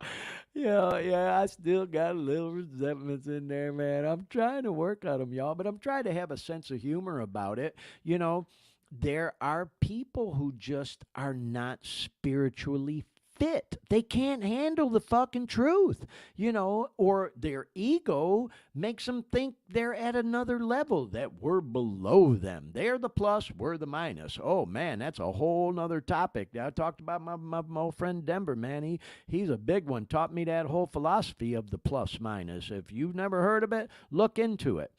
Because people do that all day, every day. I'm guilty of it. We all do it. I try to keep it in check, but every single person we meet all day, every day, we plus minus them. Oh, they're the plus, I'm the minus. Oh, I'm the plus, they're the minus, and we put people at different stages and levels in our life when really we're all equal. Thank you so much, bro. If you ever see this, Denver and Louie taught me that, man. Denver got that license plate that says equal on the back of his bike as a constant reminder. It just goes to show, man, sometimes people you meet in your life, just one little golden nugget, like I talked about earlier, can change your life, the way you look at things and the way you live and the level and amount of peace that you have in your life. That whole plus minus thing, man, that's deep. It's huge, and people who don't get it, they just don't get it, like it says here. Perhaps they're spiritually sick. Their ego or whatever just won't ever let them understand that, man. So anyway, with all that said, I hope if you're a person who's been riding with us on this podcast or comes across a recorded version, because I see we still got several people watching, man. You guys are hanging tough because this is a long one. Yeah, man, hopefully some of this stuff could be helpful. And so as we bring this conversation and this deep dive into the topic of resentments full circle before we move on to some other stuff, I thought this was good to show. Here's a quote from Carlos Dominguez. He says, "Stay away from people that still see the old you and don't respect the current you." So yeah, man, people change, people change, people move on in their lives, and people who are resistant to change, like I said earlier, I learned a long time ago in my life, are destined to be miserable, and God, I hope that never happens to me. Yeah, there's a lot to be said for structure and stability and all that shit. I get that. But life changes, man, and thank God for it. And people change. Thank God for that, too, because if we all just stayed the same and everything stayed the same in life and nothing changed, it'd sure become boring pretty fucking fast. In fact, I get antsy when things stay the same for just a little too long. I'm always looking to shake things up a little bit, and live this life to its fullest, Like that old saying goes, man, a ship in harbor is safe, but that's not what ships were built for. Think about that. So yeah, man, I've changed. I'm a different person. Like I said when I started this whole conversation, there's that saying around NAAA, when you want to get clean and start living clean, change everything. And that's what I did, man. Going back to these sayings, like what I read on the show earlier. Let go of everything. Let go of all the burdens. Let the sky fall down like a blanket. And as scary as it was, man, as hard as it was letting go of that ego and that image and all that bullshit, it was the best thing I ever did for myself. Lowered my stress level in ways I can't even possibly begin to describe, and hit the fucking reset button and started my life over, and I got what I think is the best life I've ever had today. I truly am living my best life. Got shitty days like anybody else, man. Don't fucking envy your old pal Glenn Victor, man. I'm just trying to stay alive and clean another day like anybody else. But people who want to, pigeonhole me into some old mold or image or whatever idea they have in their mind of what kind of person I should be is definitely a person that I need to stay away from. And if somebody's got to set boundaries with me because of it, do you, bro? Do you? It's too bad sometimes, but that's the way it is, I guess. So, anyway, with all that said, y'all, yeah, protect your peace. And that's what I'm trying to do in my life. And that was part of the reason for this show today. To hopefully maybe spread some golden nuggets with other people that may be dealing with resentments and work on myself a little bit in the process too.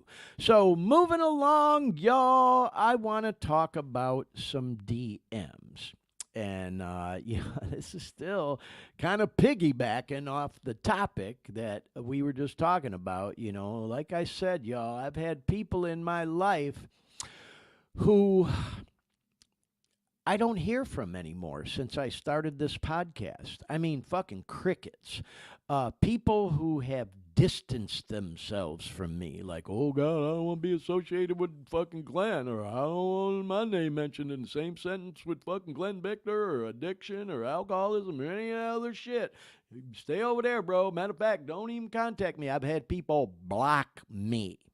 I get it, and like I said, man, really not trying to have no resentment or anything. What I'll also say is, like I said earlier, sometimes you don't even get props from your own family.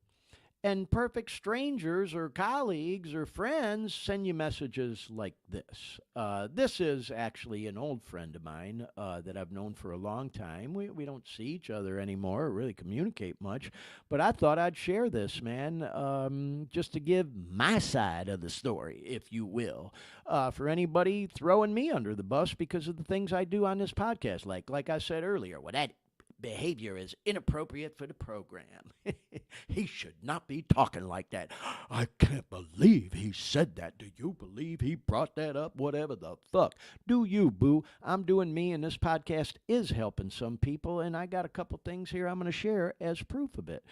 So, yeah, my old friend Linda, I just kind of edited this a little bit. There's no place for worrying about what others think. But if you do end up dwelling on it ever, dwell on the fact that being authentic has elevated you to a place of admiration that most of us will never earn. Oh my God, Linda, thank you so much for that message and how powerful that is, man. For someone to say something like that to me, how could I possibly hold a resentment towards someone else who's fucked up over the things I'm doing on this show when I get a message like this? I hope Sacramento gives you a lot of long overdue joy. You've already helped many, many people in your various hats. You've saved lives before, and no doubt will keep doing so. Lots of love and luck, my friend. And then that was a message right as we were about to start. And now here's one I just got recently. I kind of edited out some personal things, but it says, "Isn't life crazy, Glenn?" Yeah, it is. I say it all the time. Life is fucking crazy. And then at the bottom she wrote, "Stay strong. I believe that you are serving a purpose bigger than yourself." A bigger purpose than yourself. Wow. Thank you.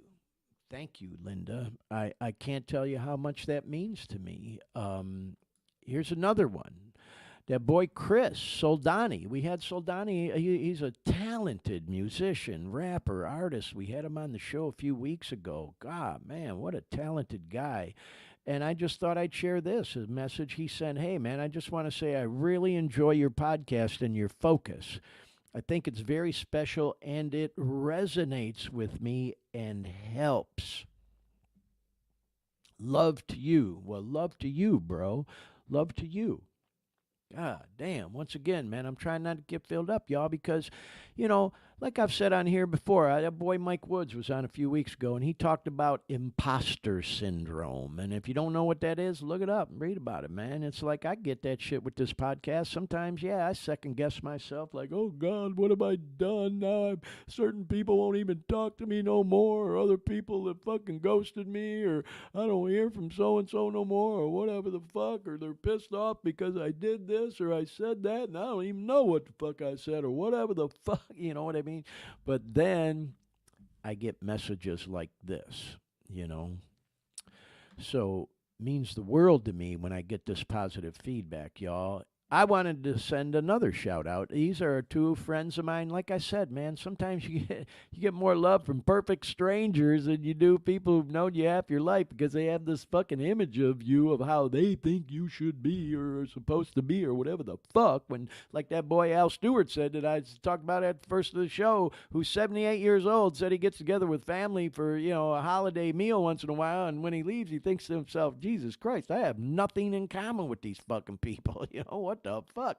But he has a bond with his band members he only known 6 or 7 years that he said he wouldn't trade for the world. Well, that's kind of how I feel with some of these people that I've met along my journey. And these are two girls I met from Denver in San Francisco at this Mallrat concert that we talked about and did a whole show on.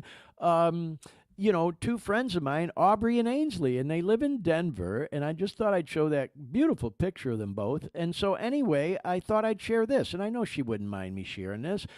I get this message, Glenn, I love you, man. I was just thinking of you the other day. Listen to your podcast. So, yeah, man, if you're a person judging me because of what we do with this podcast, and you think I'm a fucking idiot or an asshole or whatever the fuck, and shut me out and ghost me and unfriend me, defriend me, whatever the fuck, you know, do you, boo?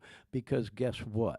There are people that do love what I'm doing and support what I'm doing on here, and we have helped people. It ain't for everybody, and if you don't like the way I'm doing it, that's on you, man. That's on you, bro. Yeah, that's on you. So here's another one. And this is actually from a family member of mine. So I got to say, man, you know, I haven't seen this guy in so long. I mean, literally since we were kids. This is a cousin of mine, Joey. He goes by the name Jayadiba. And that's actually my real last name, Kudnick. Victor's my middle name and my stage name I've used on radio and TV for years. But I showed this picture of myself because that was a cover of a video that I posted on social media talking about the future of this podcast and, you know, how I was trying to decide what to do once we reached that magic number of 50 episodes. And he posted, "Keep it going, good energy."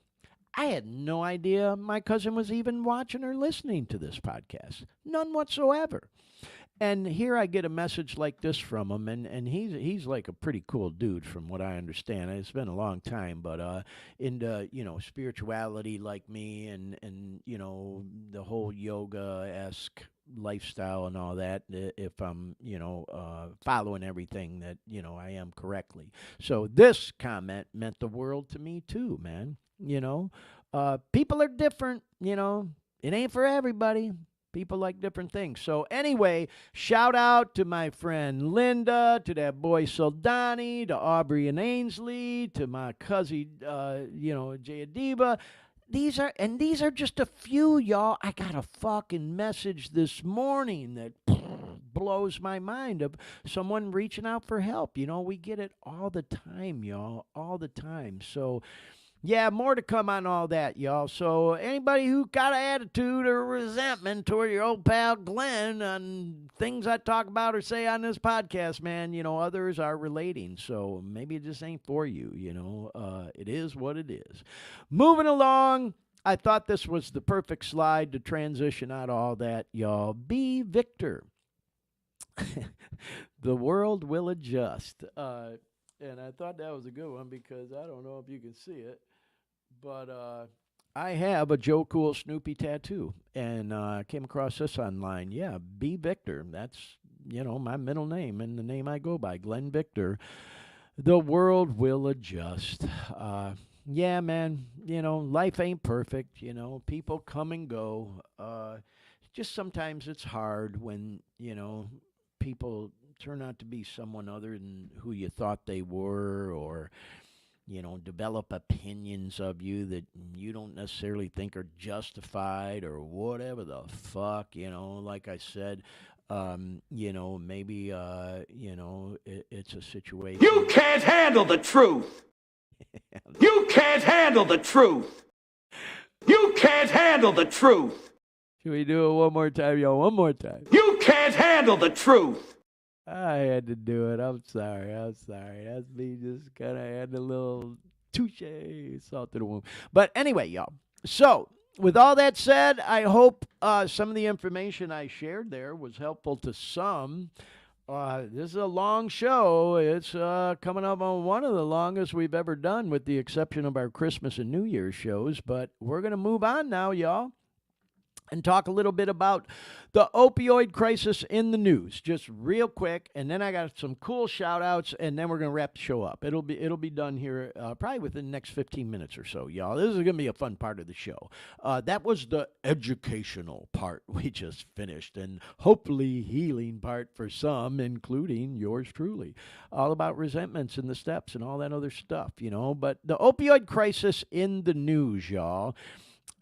We thought we'd just mention this. I was tempted to play video of his actual testimony, but it was like all over the news, all over the internet, all over social media. So I didn't want to just replay what most people are paying attention, probably seen already. But the musician and singer, rapper, country star, music guy, Jelly Roll is his stage name, testified before the Senate and the banking committee to encourage them to pay closer attention to and provide more funding for the fentanyl crisis, to combat the fentanyl crisis. And so the headline here that I pulled, there's a shit ton of stuff out there.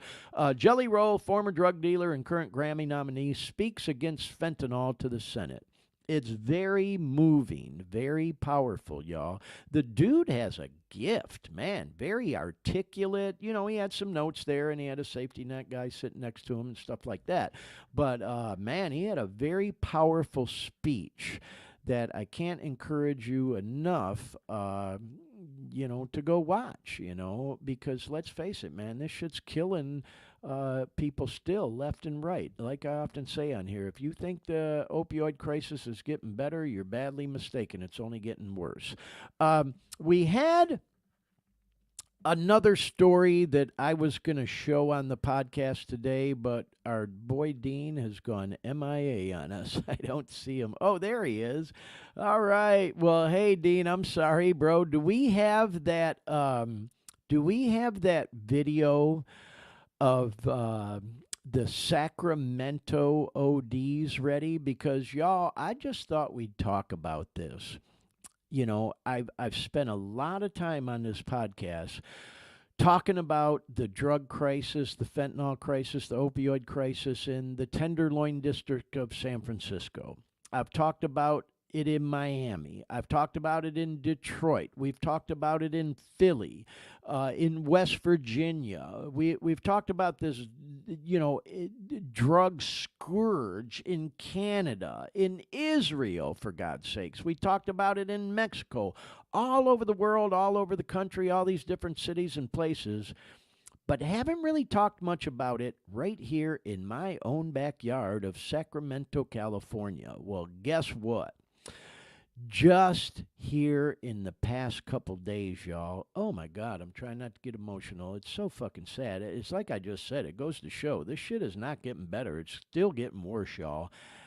8 people, not 1, not 2, not 3, not 4, not 5, and yeah, I'm doing this for effect, not 6, not 7, 8 fucking people died from a drug overdose in like a little 2-mile radius within a couple days just a hop, skip, and a jump down the road from where I live, right here in the metro Sacramento area.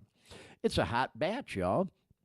And as we all know, these people cutting dope and lacing it with fentanyl are doing it right in their own kitchen sink. So looks like Dean's got the story. Let's go ahead, give it a look and a listen, then we'll talk about it. And we're getting near the end of the show, y'all.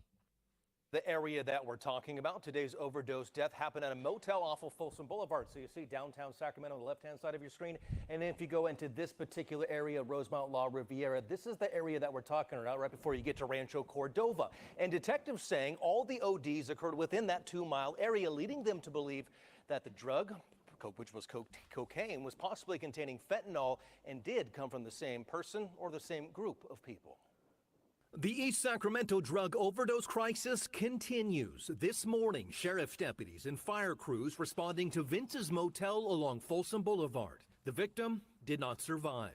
The Sacramento County Sheriff's Office says this is now the 8th drug overdose in this particular area in the past week. 5 of those that OD'd died. Investigators relying on those that survived to get to the bottom of what's going on. From what we're understanding, these overdoses all stemmed from what the users thought was cocaine. Today's death at the motel is the first time this particular business has been tied to the ongoing situation. However, deputies say all of the other overdoses occurred within a 2-mile radius of this general area. The sheriff's office suspects the cocaine was created in large batches, and because of the deaths, fentanyl is likely the culprit. These dealers are concerned about one thing, and it's profits. They don't care about your safety, and these are not UC Berkeley lab-trained chemists that are mixing these substances. These are guys mixing it in their bedrooms, in their garages, and it's this much will get you high and that much will kill you. You really can't tell. The sheriff's office getting the word out about what's going on, in part because more people could potentially fall victim.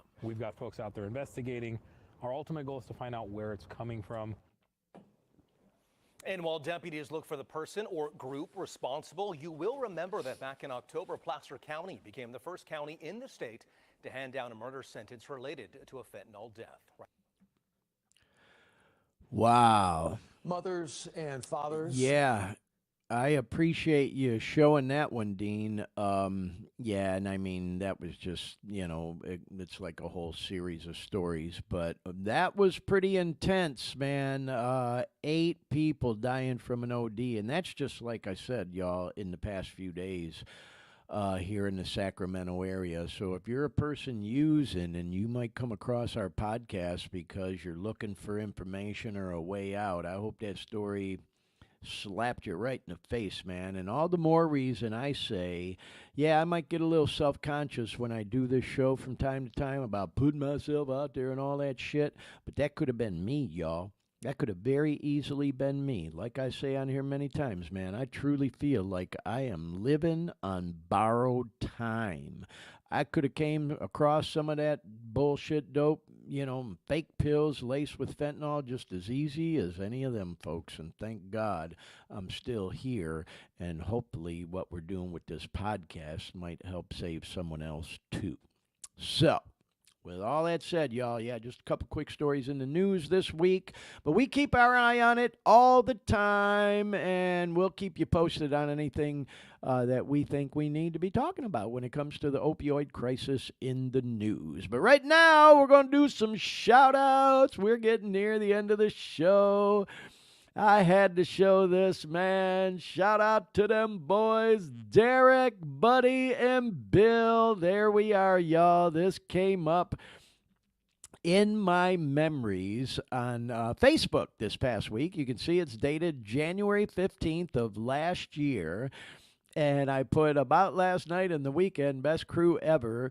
Real ones, because it truly was, oh my God, I could spend 2 hours talking about this. I won't do that to you and hold you hostage. If you follow me on social media and have for a long time, this truly was a reunion of me and friends from different periods of my life. We talk about on this podcast how certain people are part of your life for a season, and different people come and go. Well, all 3 of these guys have been and always will be special to me, especially after this reunion. That friend of mine, Derek, right there, is my very first friend ever that I ever had in my life. We've known each other since we were like fucking 5, 6 years old or whatever it is. He lives in Seattle now, and I'm here in Sacramento. We both grew up in Detroit. Who would have thunk? And then the guy with the beard, the ZZ Top brother holding his fist up behind me, is Buddy. And me and Buddy were friends for a season when I lived in Garden City, Michigan. I lived there for, I think, 5 years during kind of like my teenage years and all. And oh my God, did we used to have a lot of fun partying together and all that kind of stuff. And Derek and Buddy both flew out to Las Vegas and met me there. And then the guy right next to Buddy with the gray shirt and the glasses on is my old pal Bill, who I've known for years from the Orlando, Florida area. And so it truly was one nation under a groove. You had Derek there from Seattle, Buddy from Michigan, Bill from Orlando, Florida, and me from Sacramento, California. And we all met in Las Vegas, not just for this reunion, but to go see this guy, Dr. Funkenstein. There he is, George Clinton. And I'll tell you what, man, my life is so fucking crazy. Sometimes the coincidences, if you want to call them that or whatever. Here, that photo I just showed you of me and Derek and Buddy and Bill hanging out in Las Vegas a year ago to the day on January 15th. 1 year and 4 days later, you can see this is dated January 19th, George Clinton got his star on the Walk of Fame in Hollywood. And there's a picture of him all decked out, man. As if you know Dr. Funkenstein, he's extravagant, man. And there ain't nothing low-key about him. He's always been that way. And we went to see him in Las Vegas and had the time of my life. I hope it was the time of their life for the other guys too. I persuaded them all to meet me out there, by the way, and they did. They came, and we had front row tickets, y'all. And so, yeah, man, George Clinton gets his star on the Hollywood. And a lot of people said, well, what took so long? The dude's like pushing 80. You know, he's been this legend. And I mean, if you don't know who George Clinton is, what rock have you been living under? I don't give a fuck if you're a teenager or an 80-year-old guy or woman or anywhere in between. Even if you don't like that kind of music, how could you not have heard of him? I mean, I don't know. But anyway, yeah, a lot of people said long time coming that he got his. And just like me, now he's got a star on the Walk of Fame in Hollywood. I'm just kidding, y'all. Yeah, but there I am with my star on the Hollywood Walk of Fame, your old pal Glenn Victor, and that Grammy I won, I wish. Yeah, if you want a star on the Hollywood Walk of Fame, you can have one too for $20. When you go walking, if you've never been there, it's a tourist spot, and there's all these little places where they can set the letters up and spell your name out, and they got little trophies and get a picture. But I was just having some fun with that. This one is legit. George Clinton did legitimately get his star on the Hollywood Walk of Fame. And oh my God, I looked through all the stuff online about it, and there were a shit ton of celebrities and musicians and, you know, different people there to participate and be part of it. And there, of course, is that boy Anthony Kiedis from Red Hot Chili Peppers, who has been a huge fan of George Clinton for years. If you know, you know, you know. So anyway, he was there. Thought I'd show that picture of him. Got him a little Michigan connection there. And now, a little bit of a treat, because this fucking blows my mind, y'all. Like I said, number one, it's so bizarre that practically 1 year, almost to the day, that I reunited with these friends from different parts of my life, Derek, Buddy, Bill, from different places around the country and all that shit. Almost 1 year to the day that we saw George Clinton together, front row, at the Westgate Resort in, you know, fabulous Las Vegas. which, by the way, was the same auditorium where Elvis Presley did his residency all those years. And we had front row tickets to see the legend, Dr. Funkenstein himself, and the whole Parliament Funkadelic band was there and group, George Clinton. And guess what, y'all? He came down into the audience and was walking around with his microphone and going up to different people during that song Atomic Dog. Yeah, the classic Atomic Dog. And man, we're partying, singing along. I was kind of a little more than the rest of the crew. And George Clinton walks up to the front of the stage, comes right up to me, right up to yours truly during the middle of the song, and sticks the microphone right in my face in front of this auditorium with however many couple thousand people in there. And I was, oh man, it's like, okay, you don't have no choice when that happens, man. It was like, and I sang part of that song, and I got a video of it. Now I will tell you, this fucking video is real choppy, because I was filming George with my phone while he was walking around, not having any fucking idea he was going to come up to me and stick a mic in my face. So now I got my phone and I'm trying to film myself singing with George Clinton and after. So it's a little choppy, but you'll see it. I actually got pretty good video of it. So with all that said, Dean, you got the video ready? This is good, y'all. Watch this. Check it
So there you go, y'all. Oh my God.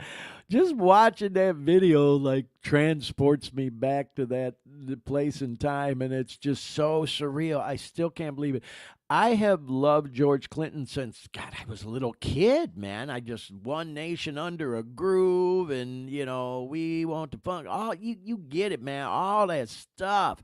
God, if I had $1 for every time I played Atomic Dog in the clubs when that thing was a banger, it's like, and was big, I could have retired a long time ago, man. And to meet George Clinton and actually sing his song with him holding that microphone in my face, oh my God, I'm getting emotional, man, because it was truly like one of the highlights of my fucking life, man. It's just like, if you know me from, watching this podcast or whatever the fuck, you know what a music guy I am, man. And it was such a surreal night to be there with my old friends that I reunited with, Derek, who I hadn't seen in, God, I think we figured it was something like 48 years or whatever.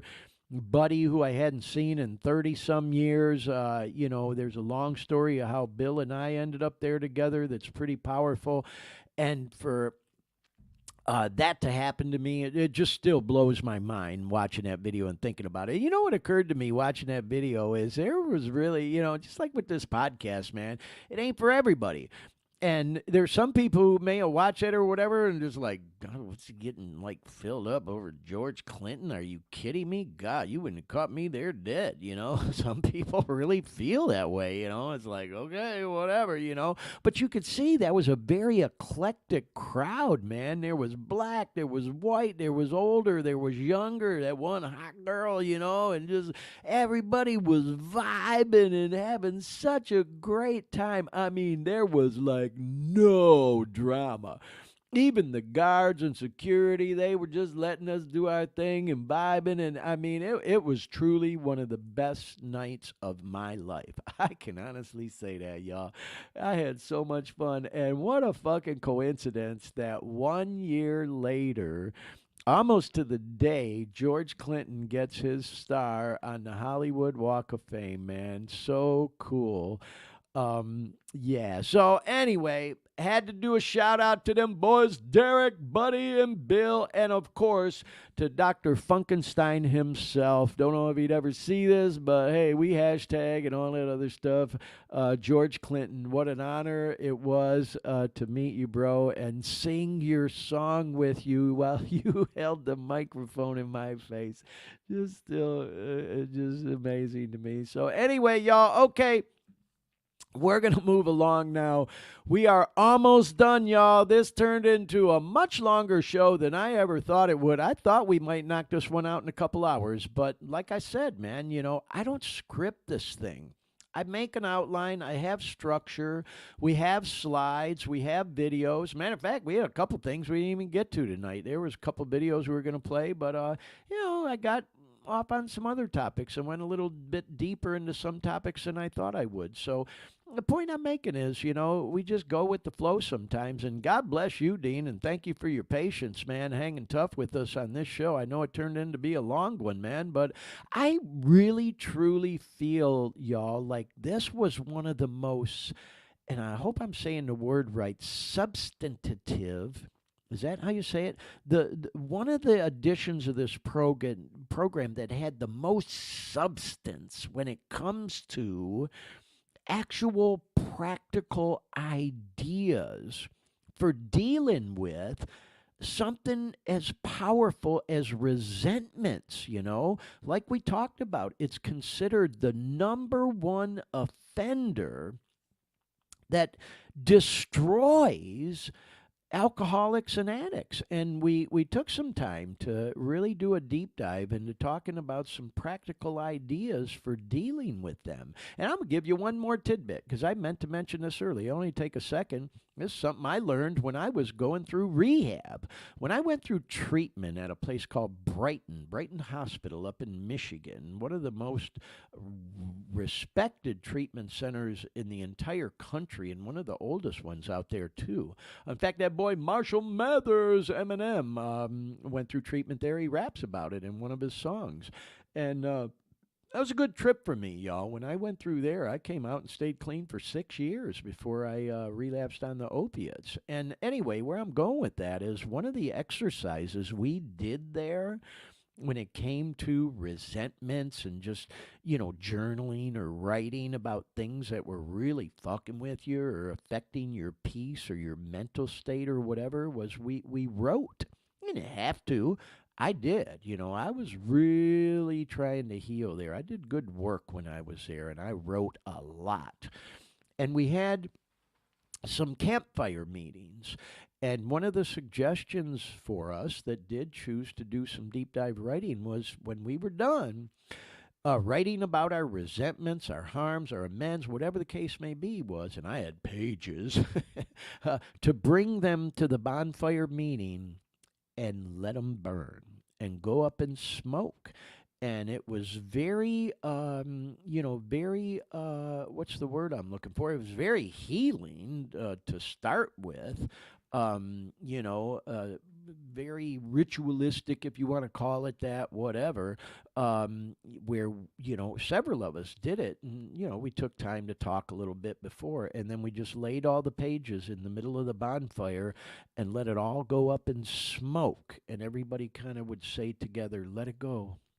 And people would say to me, let it go, Glenn, let it go. And you watch all these resentments burn up that you poured out on paper and poured your heart out through the pen on paper, burn in the fire and just go up in smoke.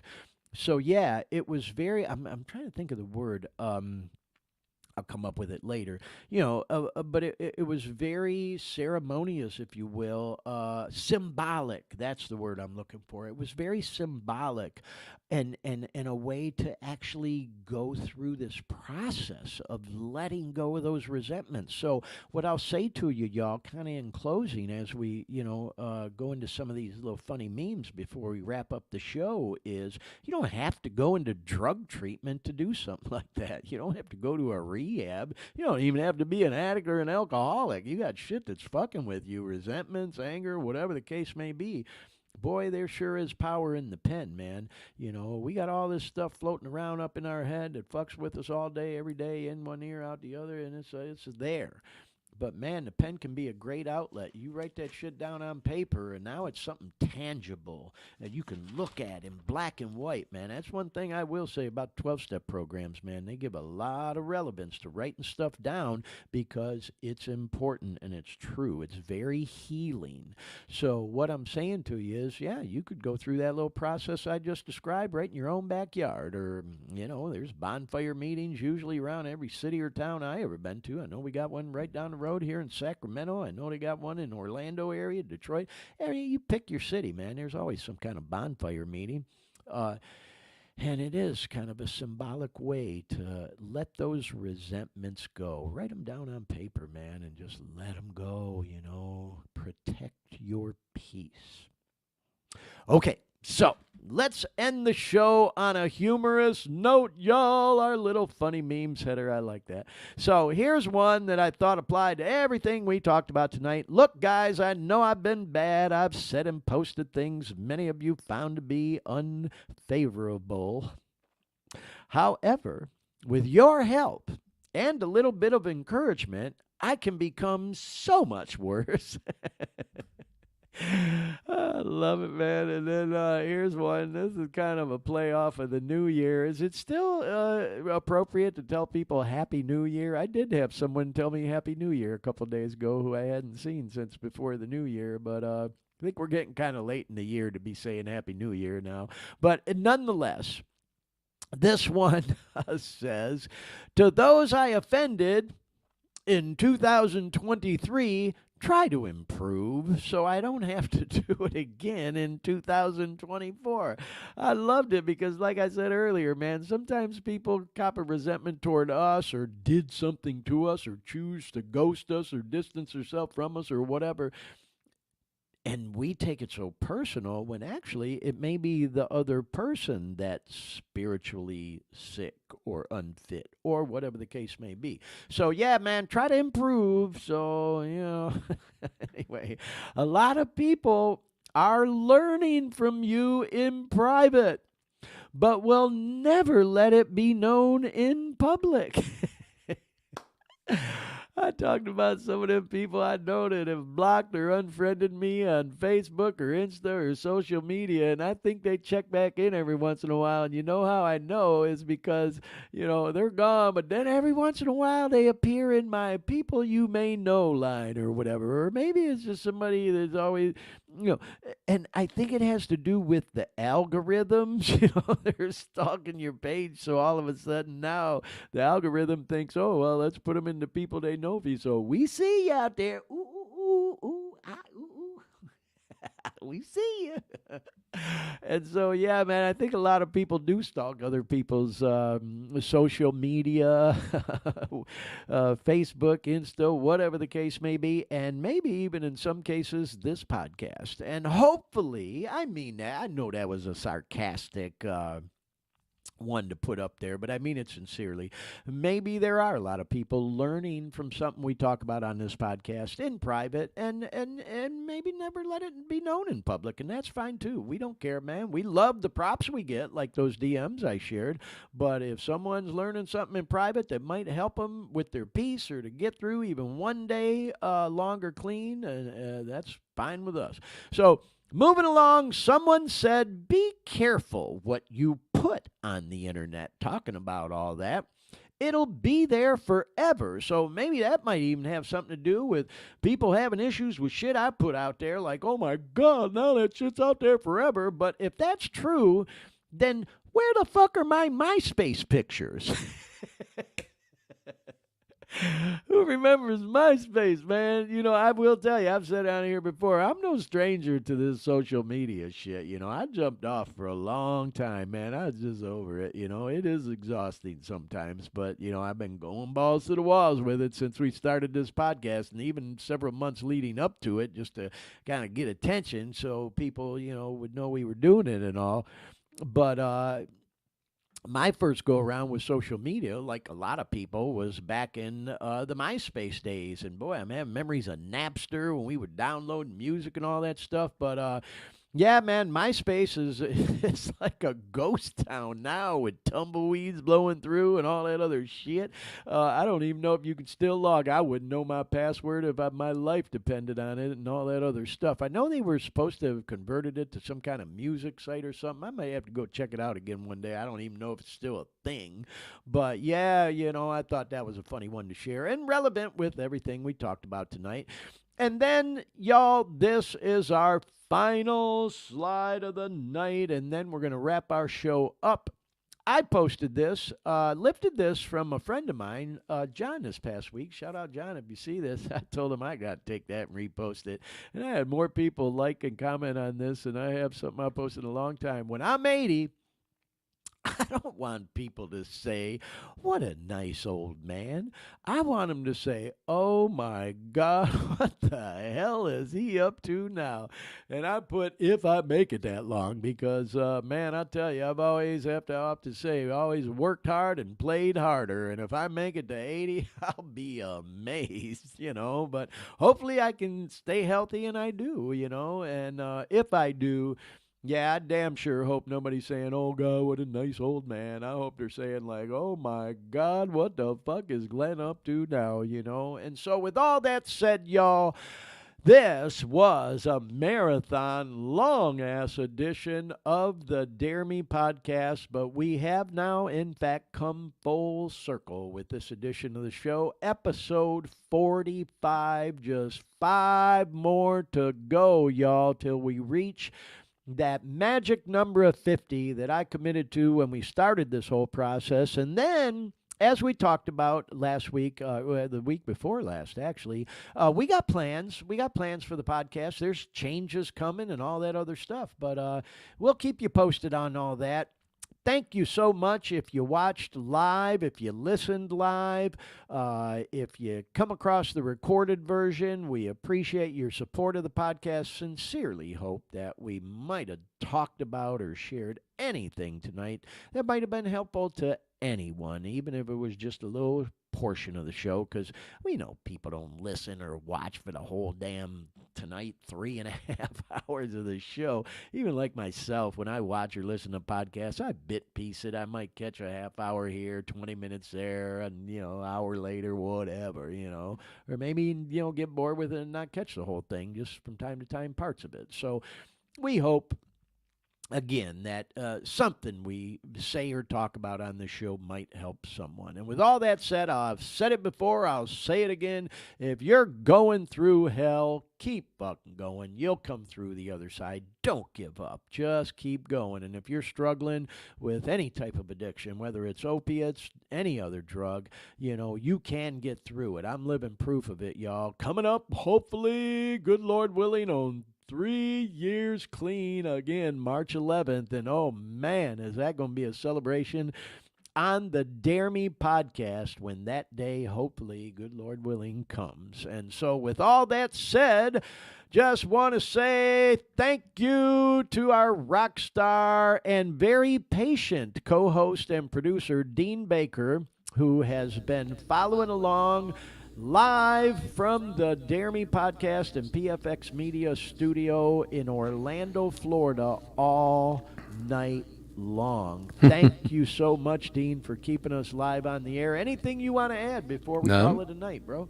We're good. All right. Well, hey, thanks again, everyone. Have yourself a great week. Be safe. Go Lions! And we'll talk to you next time on the Dare Me podcast. So long.